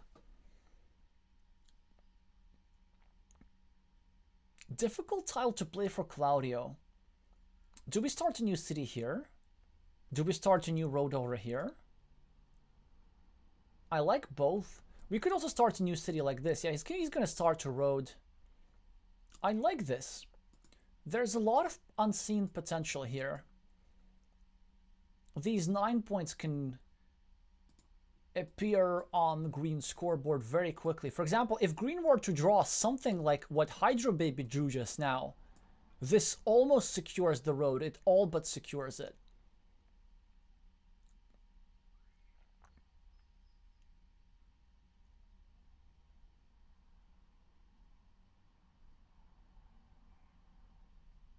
And also interestingly with this tile, like if you want to build, this is the safest spot on the board, but you can't really go here if you're black because you would be indirectly prolonging green's road. So you have to go maybe here because that's on green's field, or you have to go here and pick off this piece. Yeah, indeed. So he goes here. Claudia just probably going to continue. Ooh, nice. That's an interesting move. This one I actually didn't consider, but it's good. Trying to take over this big road here whilst finishing his own monastery. Hydro finishes his city and drops a second farmer. Interesting idea here. This is why the Chilean player chooses to start his own city on the left. Hydro now has an option. He could finish his city, start a new one, which is the traditional move. Or he could go over here, take 4 points and threaten the road a little bit. I definitely prefer the other move No, this can't be correct. Like, it looks good. I mean, dropping another farmer, but how many farmers can you drop? And also, like, just throwing around 4 points like this. Honestly, it looks like an unreasonable sacrifice. But let's see if that pays off. I'm really surprised. But I've noticed this phenomenon about, like, for players rated between 5 and 600, that sometimes when they start drawing some, like, really good tiles, then you start sort of getting really complacent about this. You just sort of think that you're going to draw these valuable tiles every step of the way, and so, you know, you draw a city tile and you use it as a road tile, then you draw a crossroads and you drop a farm instead, and you sacrifice points there, and then at some point you stop drawing point scoring tiles, and then, well, where do you get your points from? But, you know, Hydro's idea might work. Let's see. Maybe they just go over here and start a new monastery and prevent green from finishing a city and dropping a farmer. Also, like, another problem with farmers like this is the fact that this tempo is not that valuable because it's, like, easily attackable. So green can go over here with a road, drop a farmer, and then connect to the farm like this. It's a very easy field connection. And actually, if green wants some extra, green can drop another farmer like this as well, connect through here, and bring in this guy and this guy through the field like this. So there will be opportunities for field attacks. So, like, why sacrifice 4 points? Why the rush? There are some other issues. Yeah, as you see, so black is just completely unperturbed by using value tiles as positional, making purely positional moves with value tiles, chooses not to meeple the monastery, save the meeple for something later, just try to block or restrict green city. Green simply building up, also does not want to meeple anything in particular. Things might work out for black as black gets more and more tiles that trying to block green here. Green does not draw a defense. This square gets more dangerous and dangerous, but what an excellent tile for Claudio that goes over here to inflict pain on this poor meeple. Not there. Well, look at how it turned out. Hydro started a block, and immediately Claudio got a tile that gives him a meeple back. Difficult situation for Hydro. Maybe I was, like, a bit too critical of this move, because Hydro, of course, now could have gone over here and prevented this roads connection. But maybe this roads connection is not everything, because Hydro now is still able to make another high impact move, get some meeples back, score 6 points. Like, that's a lot, if you ask me. But the combination ended up working out for Claudio really well. This road has been all but taking over. There are now 5 curves that's remaining go into this square. Hydro now takes 3 quick points for a road, and Claudio still has 10 points on the scoreboard, presumably going to continue his city, and then probably try to win this game without any field. So it's an interesting imbalance that we're looking at.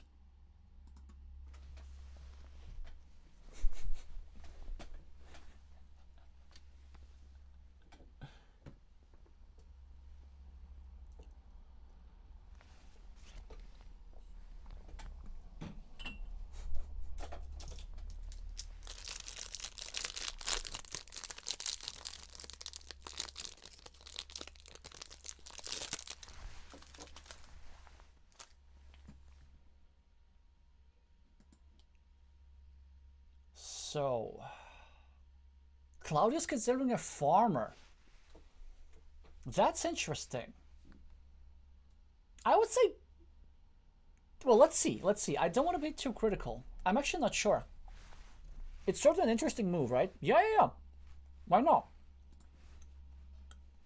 Kind of hard to block. And if we get a straight line as green, we just go here and indirectly prolong our road.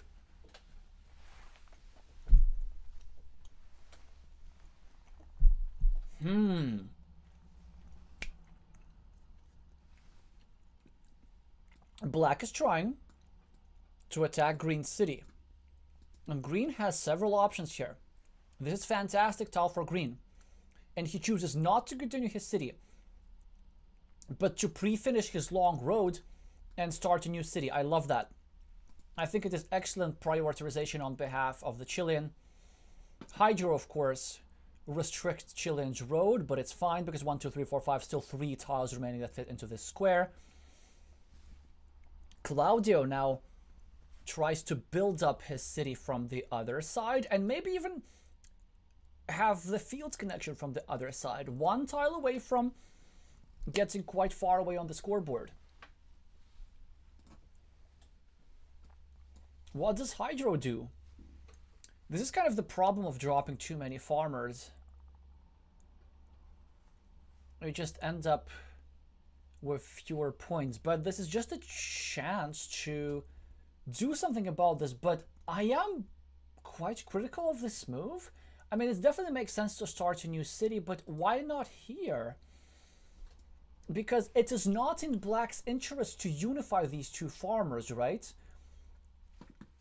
This move allows Green to draw a Dorito tile and place it over here, which would be a -6 move for Black, because these 2 farmers would merge, which means that they would not score twice, but only once for these 2 cities. So the 15 field points that Black is currently scoring would be reduced to just 9 field points. Interesting idea here by Claudio. Instead of trying and harassing the city a little bit, he chose to dump a monastery just to occupy a monastery spot. Hydro with an interesting tile here. Could go over here to try and block off the field. Could go over here for sure, trying to block off this guy. Did not quite work, as the Chilean player completes the field's connection, making the point sacrifices over here and over here completely pointless. Black's point sacrifices, I mean. Claudio continues his city. Hydro Baby finishes his. I mean, Black is still doing quite alright with all these farmers. 18 extra points for farmers for Black. But remember, Green is the side with all the threats. This city is still alive. This city is very much alive. This road is just waiting for a curve. There's still 5 of those remaining. That's a boatload. And this road's kind of alive. There are 2 tiles that fit into this square. And still 1 tile that fits into this square. Okay, it's kind of like a bit harder to finish this guy, but it's still possible. If you're Green, you can also like do something way nastier. You can take a curve and go over here and only then take over the road so that you take over the field. But this is the same thing that Black can do right now. For example, as Black, why don't we just go crazy mode? Go over here, drop a farmer, pre-build 2 roads, get a curve over here, bam. Curve over here, bam. It's just, I think it works. It is crazy, but this is what I would, okay, this is also an option. This is very interesting. Trying to attack the city. It's actually a really strong move. I like it a lot. Yes. And now they will probably do something against that city, but what exactly? Do we turn it that way and try to connect? Or do we turn it the other way and try to restrict? Connecting is the answer, says Hydro, but Claudia immediately draws the splitter tile, the one and only splitter tile. 1 in 19 chance of that happening, and he immediately does it. 13 points extra on the scoreboard. He completes the bigger city. Hydro gets some compensation with 6 points and the tempo. So now, if you're the player with the black meeples, surely you go either here or over here and drop a farmer trying to take over.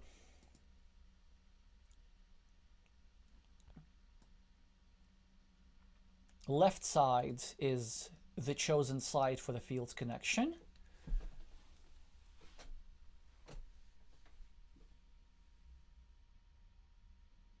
Black continues his city at the bottom, still threatening to complete it. No, that was green. Black now can block it completely if he wants to, facing the city cap that way. But is that a good use of a city cap when you're so many points behind on the scoreboard? I'm not sure. Maybe Black decides to connect to the city instead, or maybe Black just decides to build up his own field. Black chooses to play it safer and complete the block. Certain reasonable move makes sense. Claudio just continues his city anyway. Yeah, why not? And if Black wants to join, well, then Black is forced to spend a meeple. I'm not sure if Black is really a fan of doing something like that. Probably a tile here is something that we might see, preventing ideas for Claudio to drop a farmer here and reconnect to the field like that. An idea here is possible, trying to put some pressure on this square, maybe block off this meeple completely. 1, 2, 3, 4, 5, 6. There's still 2 curves, not 2 curves, but 2 crossroads remaining, with which green can retrieve a meeple. Honestly, now I see the full strength of this move of Black. It was really nice, because Black is also setting up a 4-point road with a crossroad. Black knows. Wait, what was that? Claudia took a 2-point move instead of taking a 6-point move here. I don't think I understand. Why did Claudia choose not to unite the 2 fields? Because there's no way how he can fight for those fields. So it's like an oversight of 4 points.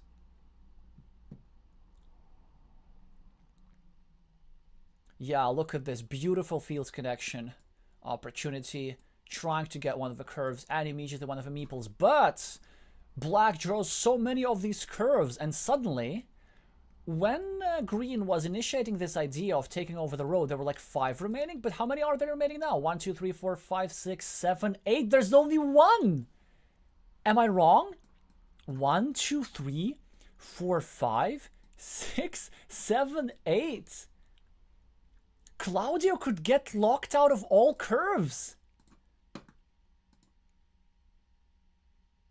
And then if that happens, I don't think this scoreboard difference is enough to win the game anymore. Certainly some fascinating tile draws.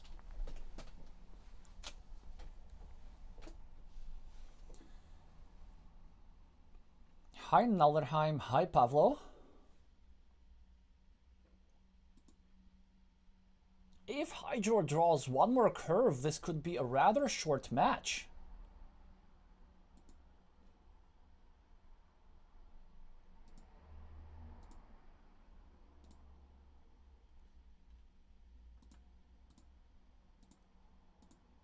I am addicted to putting up graphics, so this is exactly what I'm doing.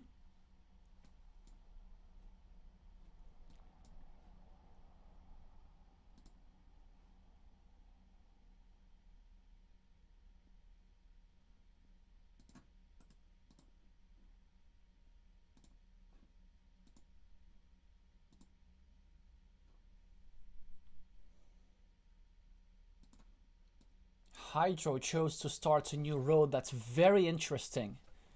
Actually, I love that move. It's so strong.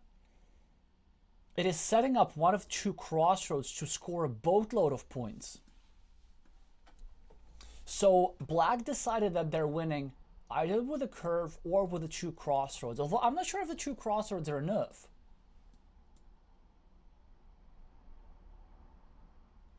Well, Claudia gets a very useful tile.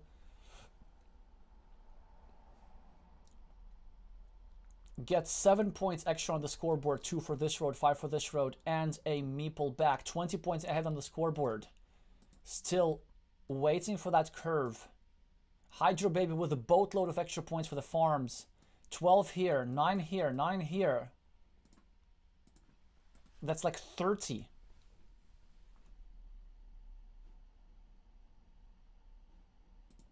So a slight lead here for the Taiwanese player. The Chilean with an extra meeple though.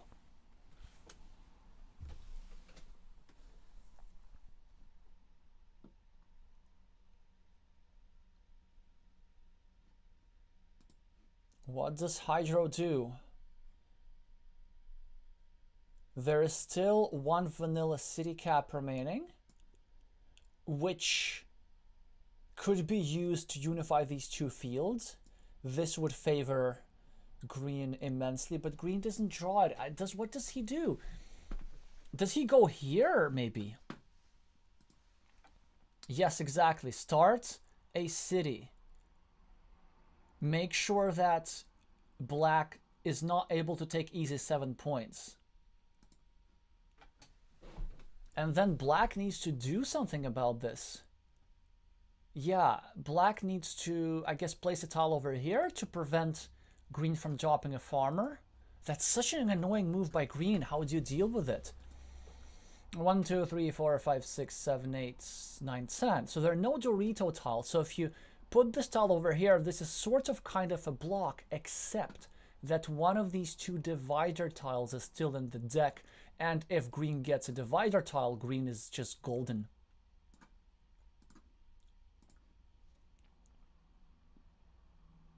There are just too many good tiles in the deck for green after this move, and too many threats to parry.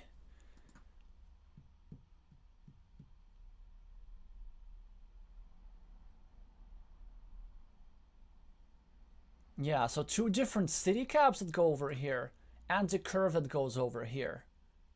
And also a crossroads that can be used somewhere to just score 3 points. Many good things can happen for the player with the green meeples. Not so many good things for the opponents of that player.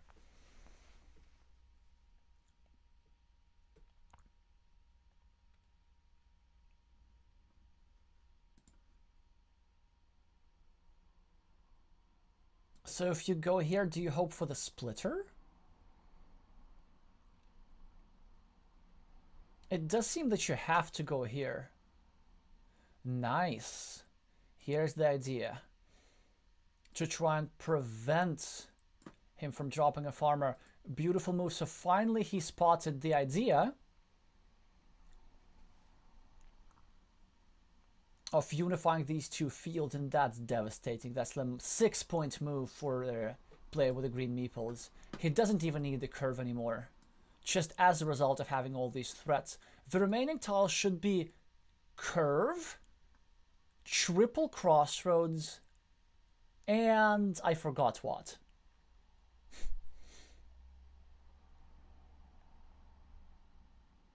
But it doesn't matter because Hydro's getting one of those, and this should be enough to do the trick. I mean, Claudia's getting at least one of those.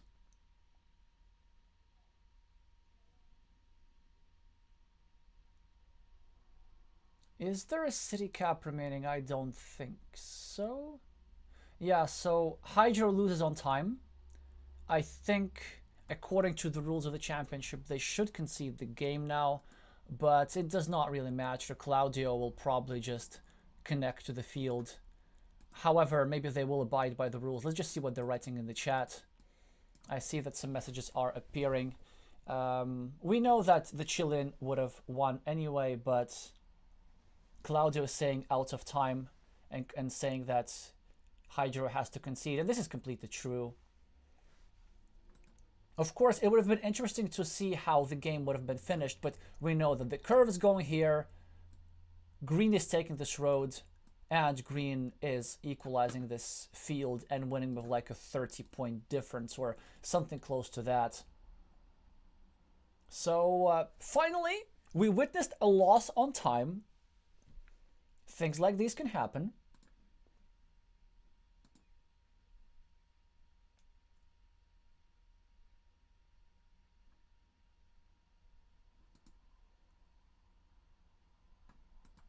The Taiwanese player still not conceding the game.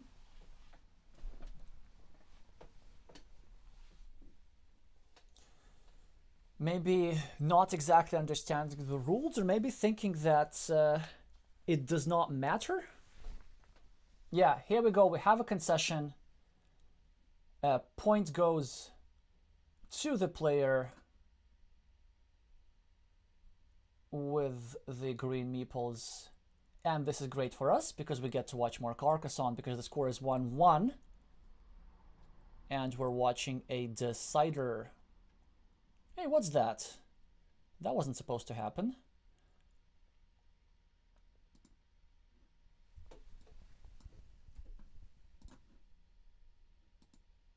Do let me know how the stream's for you.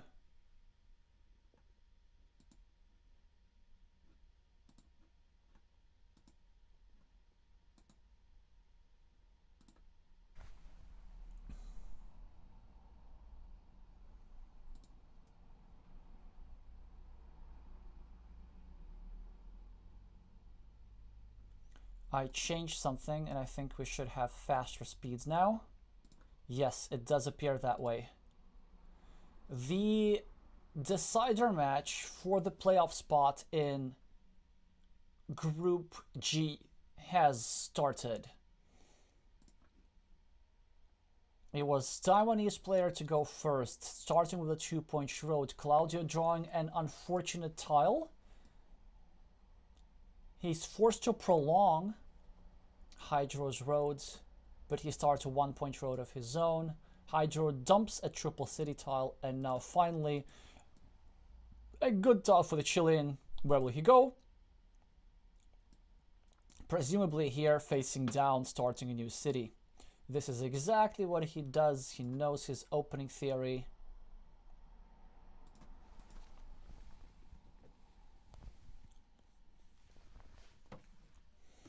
Hydro starts a city of his own. Claudia gets an interesting tile. It's not obvious where to go. He chooses to continue his own city instead of breaking his opponent's city, which I rather like. It's not an obvious idea. Let me actually remove the critical tile graph. That was, of course, for the last game. Let's see if this game is also decided by a curve. Yeah, so far this decision is working out for green, certainly putting a lot of pressure on this square. This black city is not looking particularly juicy, but look at that. What a tile for Hydro, 4 points and pre-completing a loop. Hydro is now probably going to be thinking, because Claudia managed to build up a really nice foundation for a big city in the future. 7 points already and no immediate attacking points for his opponent. So black now has a big decision to make. Do we go over here and try to complete that city, which is what he chooses, or an alternative was to go over here and basically forget about this meeple. If you're green, you have a variety of choices, and green chose not to attack the city, chose that decided that the city cap is far too valuable in order to do that, and just started his own city, hoping to later attack this road maybe. Black wants his own city as well, just not sacrificing, not sparing any city caps. This is something that we saw in the first game today between Sunny and Fabio. And you see, the problem with playing like this is that eventually your opponent swoops in, and takes away credit for all your work, shares all the points. This is exactly what the Chilean is doing, and now this is a powerful move, triple purpose move. First of all, restricting the field. Second, restricting the road. and kind of setting up a block for the city as well. Also fantastic tiles as well for the Chilean player. He is in no rush to connect these two cities. Instead, he wants to run away with the city at the bottom. 9 points already in that city. He doesn't really need to finish it in order to justify it. So Hydro needs to work kind of hard. And Hydro chooses to start chasing that city instead of maybe protecting this square. Claudio's thinking. Maybe going to go over here. Put some pressure on that square. I would like that idea.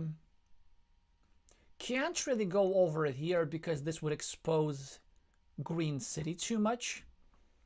Yeah, that's why we see the restricting move, and now Hydro cannot go over here and save his. But I'm not a fan of this move by the player with the black meeples because it allows Green to easily cover up. I mean, maybe I'm being a bit too critical because this city is super threatening. It kind of requires urgent action. But now Black can just give himself 50% for the entire game. Not Black, but Green. If Green goes here and covers the city... Okay, so Green is even more ambitious. I'm not sure what I think about this. If I were Green, I would just put it the other way and wait for one of these tiles. And I would say, okay, I have 11 points in the city. I don't really need more anyway. But if I get that tile, I just win. Because it's 24 points in a meeple back if he completes that city. He now chooses to have better odds, better chances of finishing the city, but at a price. He exposes a square, which Hydro Baby now will probably use. Last meeple, last schmeeple, doesn't matter. Ah, okay.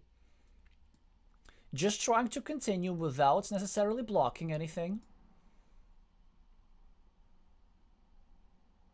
Claudio finishes Hydro's roads. But what this does, it exposes this square a lot. So he has that going for him. The Taiwanese player will probably go over here, try to equalize this ruin. No, he just tempts fate. And I think he's going for a blocking approach here. Not sure if blocking is going to cut it because this city is worth 11 points. It doesn't even matter if it's going to be completed or not. Green starts a new monastery at the bottom. Black scores 4 points for the road. Both players exchange quick points. The Taiwanese player is 10 points ahead on the scoreboard. Claudio's finishing a 4-point city and not meepling a city cap, which I think is a major oversight. It is in his opponent's field. Hydro finishing his city, not meepling the new city cap. Who will meeple the new city cap? Okay, it's Claudio. Surely he'll go there. Or will he? There are alternatives. For example, he could go over here, try to pre-finish the big city. He could go over here, start a new city, put some pressure on this square. He could go crazy and go over here and start attacking this city with an attempt of takeover. And now that I think about it, it's not that crazy. If Green goes here, Green prevents Black from drawing a splitter tile, because Black could still draw a splitter tile and finish this city. Yeah, he does this. He goes all in. Okay, now we're witnessing some fireworks. So 4 tiles that fit into this square, which is a lot. But the problem is that it is a very blockable arrangement. You see, the quadruple city tile has already gone out. So if Black is able to put a tile in the square and then put a city tile in the square, then Green will end up with 2 meeples trapped for just 2 points, whereas Black will have 1 meeple trap for 5 points. So that's not a lot of points. However, the upside is huge. If Green managed just to draw a triple city tile and then a city cap, then Green will have like 20 points extra on the scoreboard, and surely this should be enough to win. Hydro starts a new city in his field. Claudio does draw a triple city tile, so he's now 1 tile away from finishing his city, but Hydro just at the last moment gets a tile to re-attack, and of course he will go here, and of course he will meeple this. What choice does he have?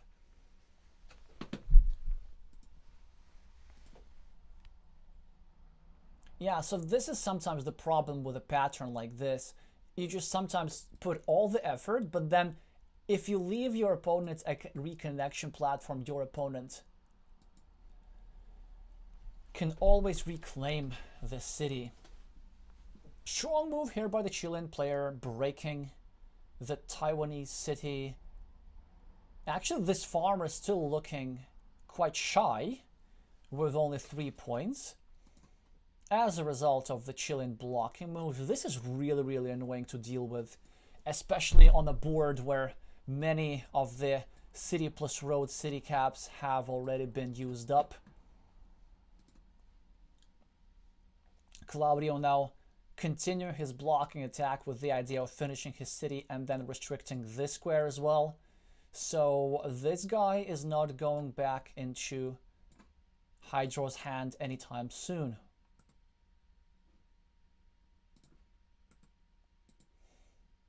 Two points for the Taiwanese player. 2 points and actually a valuable square. Yes, yes, yes, yes, yes, we're witnessing fireworks. Look at this. Oh, the one splitter tile that was remaining in the deck goes to Claudio, and Claudio uses his last meeple to try and take over a big city over here. So certainly a huge threat, high risk, high reward. There is a problem for green, is that many of the tiles that are needed, these Dorito tiles, 1, 2, 3, 4, 5, 6, 7, 8, only 2 of them are remaining.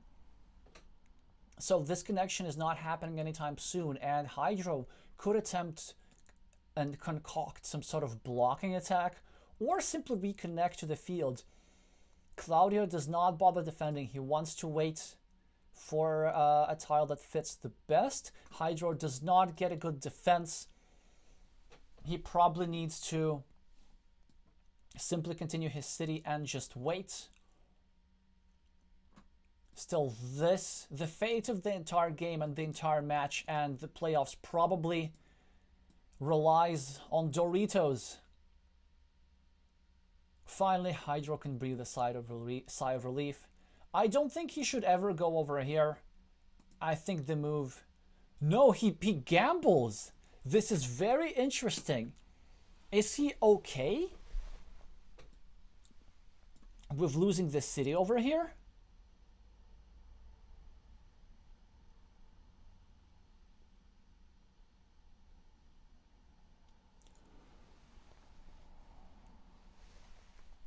I thought that black would just go over here and meeple this road, meeple this city, but let's see what happens. Okay, so instead he chooses to restrict, but Claudio gets the last Dorito immediately, the last tile that fit into that square. This is just incredible. 1 in 20 chance. There was no other tile after this block. And then green is ahead on the scoreboard. And he has this ruin, and he's probably going to win the game. And this is all because Hydro chose not to neutralize this city early enough and paid the price immediately. What a turn of events.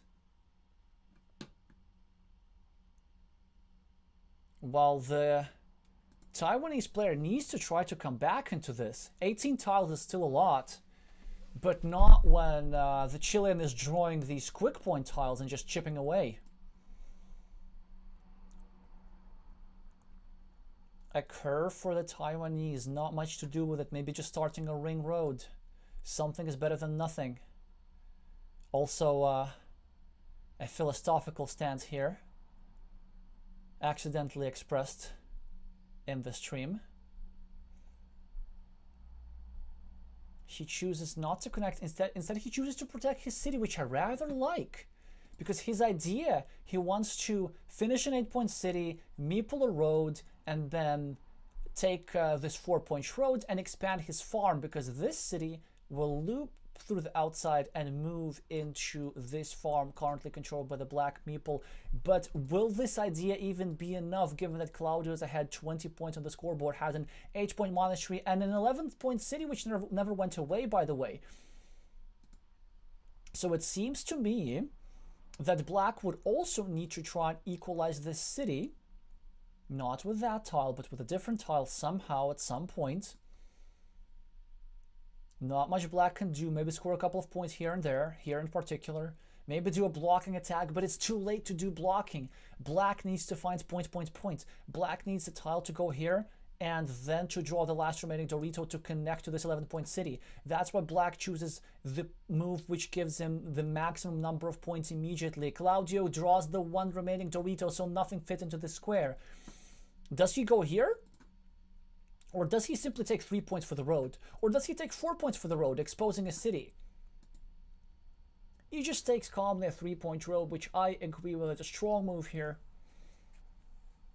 The Chilean player just simply needs to minimize variance and cruise his way to victory. Good tile for Hydro. Probably can go over here. Maybe even Meeple. This would expand the field and make sure that when he draws one of the 2 remaining triple city caps with a crossroads, he will get 4 points for the road and 8 points for the city. Claudia can go over here now, actually. But he chooses not to. Chooses to take 4 points and a meeple back. Hydro, excellent tile. Go over here, take 4 points. Or even drop a farmer. I don't think we can drop a farmer. We have to take 4 points first. We need to just take every point we could get. We could also go over here and give our opponent a meeple and then try to finish this city. But the problem that is this city is still vulnerable, and I'm not sure how many city caps there's still remaining in the deck. I mean, we can go here and drop a farmer. That's a 9-point move. Or we can go here and take this city. It's a 7-point move. Maybe the farmer is even a little bit stronger because we can still hope to get a meeple back through this tile as black. Like, black still has some point scoring opportunities.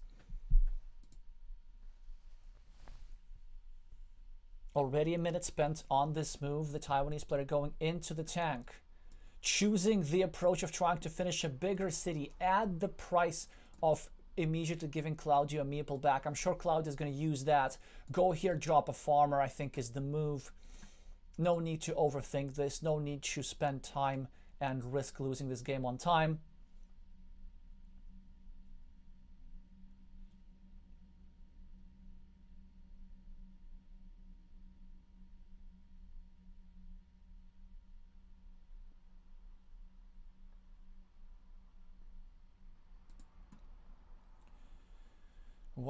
Well. Road here by Claudio. Hydro gets his way. Probably has to drop a farmer. Gets a decent sized city. But Claudio gets the other tile that Hydro needed. And yeah, he just calmly takes points. He doesn't even bother to take the field, where surely Hydro will take the field now.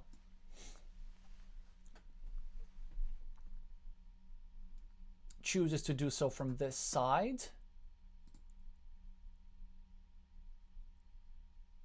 I guess Claudio can make a 4-point move. That's really neat. Unifying the 2 fields.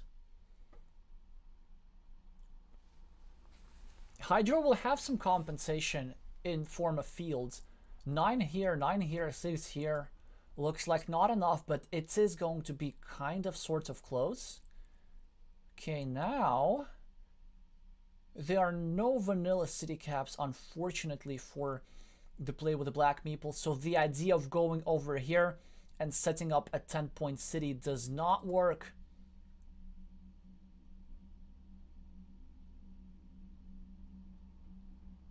Can we just go here and drop a city cap in our field? Maybe that would work if there's another city cap remaining, but I don't think there is. Let's just see what the Taiwanese player does. Certainly they deserve respect for fighting until the end.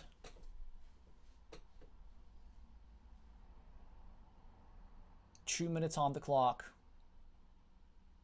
Possibly the last minutes of their championship.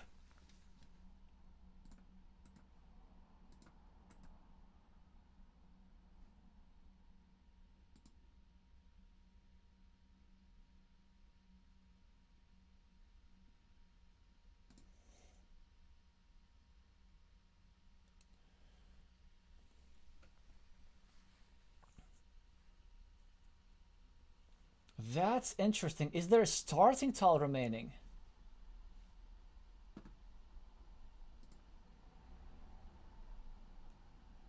Or does he know something that I don't? It seems to me that Claudia can just go here and meeple. Ah, he chose to meeple a different one. Okay. Yeah, so I don't think I quite understood Hydro's move. Yes, there's a starting tile remaining, so probably he has to go over here and hope that he does get the starting tile. Oof. Oh, this is painful. Claudio manages to unify the two fields so that Hydro loses the 6 points from the second field. Yeah, this is going to be a big point difference. All as a result of this ambitious city takeover, from which the Taiwanese player could just not come back despite his best efforts. The points are counted, the 7-point monastery being added to the scoreboard now. All the farmers on the board are black, but the numbers are simply insufficient. 24 points, fieldless win for the play with the Chilean meeples, almost approaching the ELO threshold of 550, but more importantly, approaching the playoffs. They now currently second in Group G, and with that, they've guaranteed themselves a spot in the round of 24, and this looks like this was Hydro Baby's last game in this tournament. So despite winning the first game, a loss of 1 versus 2, and I'll need to congratulate Claudio, Chile, and those of you who were rooting for the Western Hemisphere.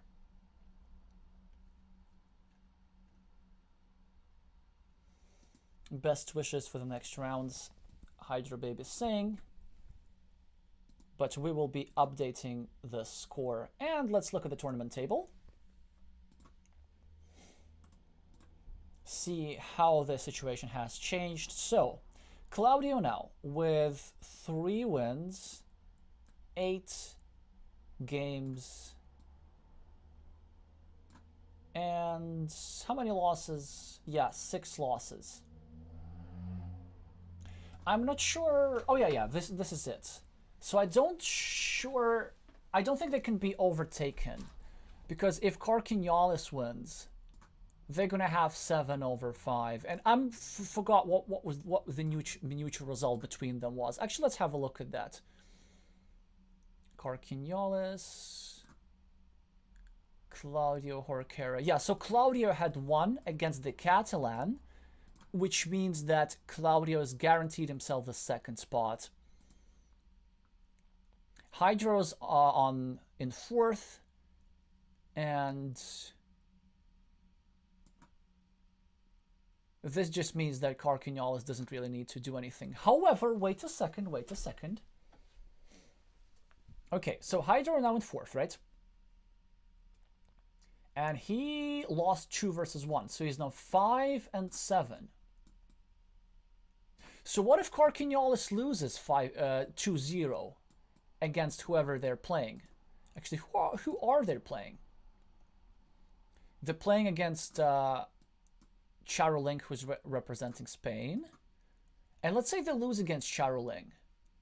Then Hydro will be tied against Carcassonne.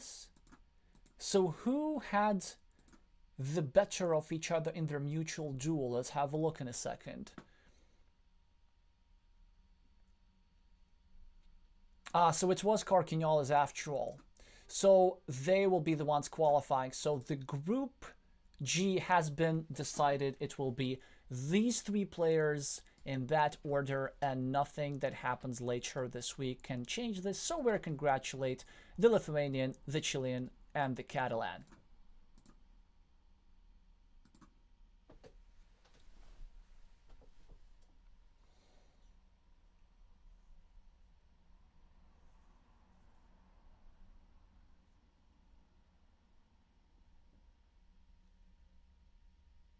Oh, actually, Sergey, since you're in the chat, can you confirm? So the first tiebreaker is games won with the same number of won matches. And then the second tiebreaker, is that the mutual duel? Ah, 3 players will have the same tiebreaker. Okay, this is interesting. Wait. Okay, we have to look at this. So Hydro's now is 5-7. Ah, Charolin could win against Carquignolis, right? Because they're still playing today. Okay, now we're talking. So there is some drama. Okay, Charolin, Carquignolis. Let's say they have 5-7.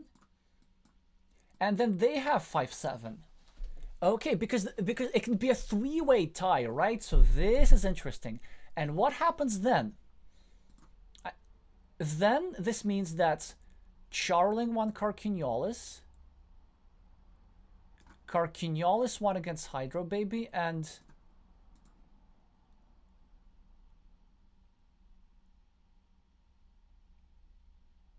Hydro Baby. And Hydro Baby won against Charolin. So it's a 3-way tie again. But in that case, who qualifies? I have no idea. I don't think there's a contingency for this. Okay, it's like 2-0, 2-0, 2-0. Is there going to be a shootout or something? I think we will need to look at the games in between them. Okay, so again, Charolin versus Hydro Baby. We're assuming that Charolin wins against Carquignolis 2-0, which is again a big if. And then... Ah, because Carquignolis won 2-1 against Hydro Baby earlier, but not 2-0, it will actually be Hydro Baby who qualifies, because they have the extra game point within the duel, within this triple-way tie. So this means that the Taiwanese player still has a chance. They just need to really root for the Spaniard later this week. And when are they playing? We'll have to have a look at that. Well, 35th of January, yeah, I can't stream that. Somebody else needs to cover this. Somebody has to cover this. I love those matches where, like, one person needs the thing. Well, actually, yeah, both of them kind of need to win in order to qualify, because... no, I don't think Charolin can actually qualify. But it is Carquignolis who really needs this. And for Charolin, it's more of a prestige thing. And Hydro Baby will be the one watching for the sidelines, rooting for this guy. I love situations like this. Well, there we go. Convoluted tournament tables.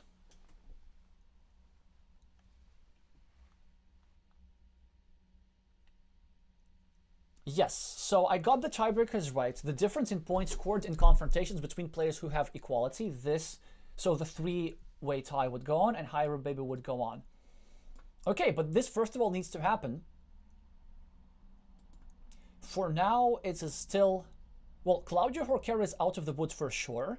So this is why this match was so important. But the Catalan still has some work to do. Alrighty. Voice getting tired. Lots of Carcassonne action. Thank you so much for witnessing this unannounced stream. Make sure to meeple the like button before you leave to boost the algorithm numbers up and get some more people to find out about this beautiful championship and about competitive Carcassonne in general. Next stream is going to be a surprise. There was probably going to be one more this week, maybe tomorrow, maybe Carcassonne Champions League, but maybe something else. So just stay tuned. Make sure to subscribe to the channel and click the bell notification icon. More live Carcassonne coverage is coming up soon. Thank you so much for watching, and I'm gonna see you soon.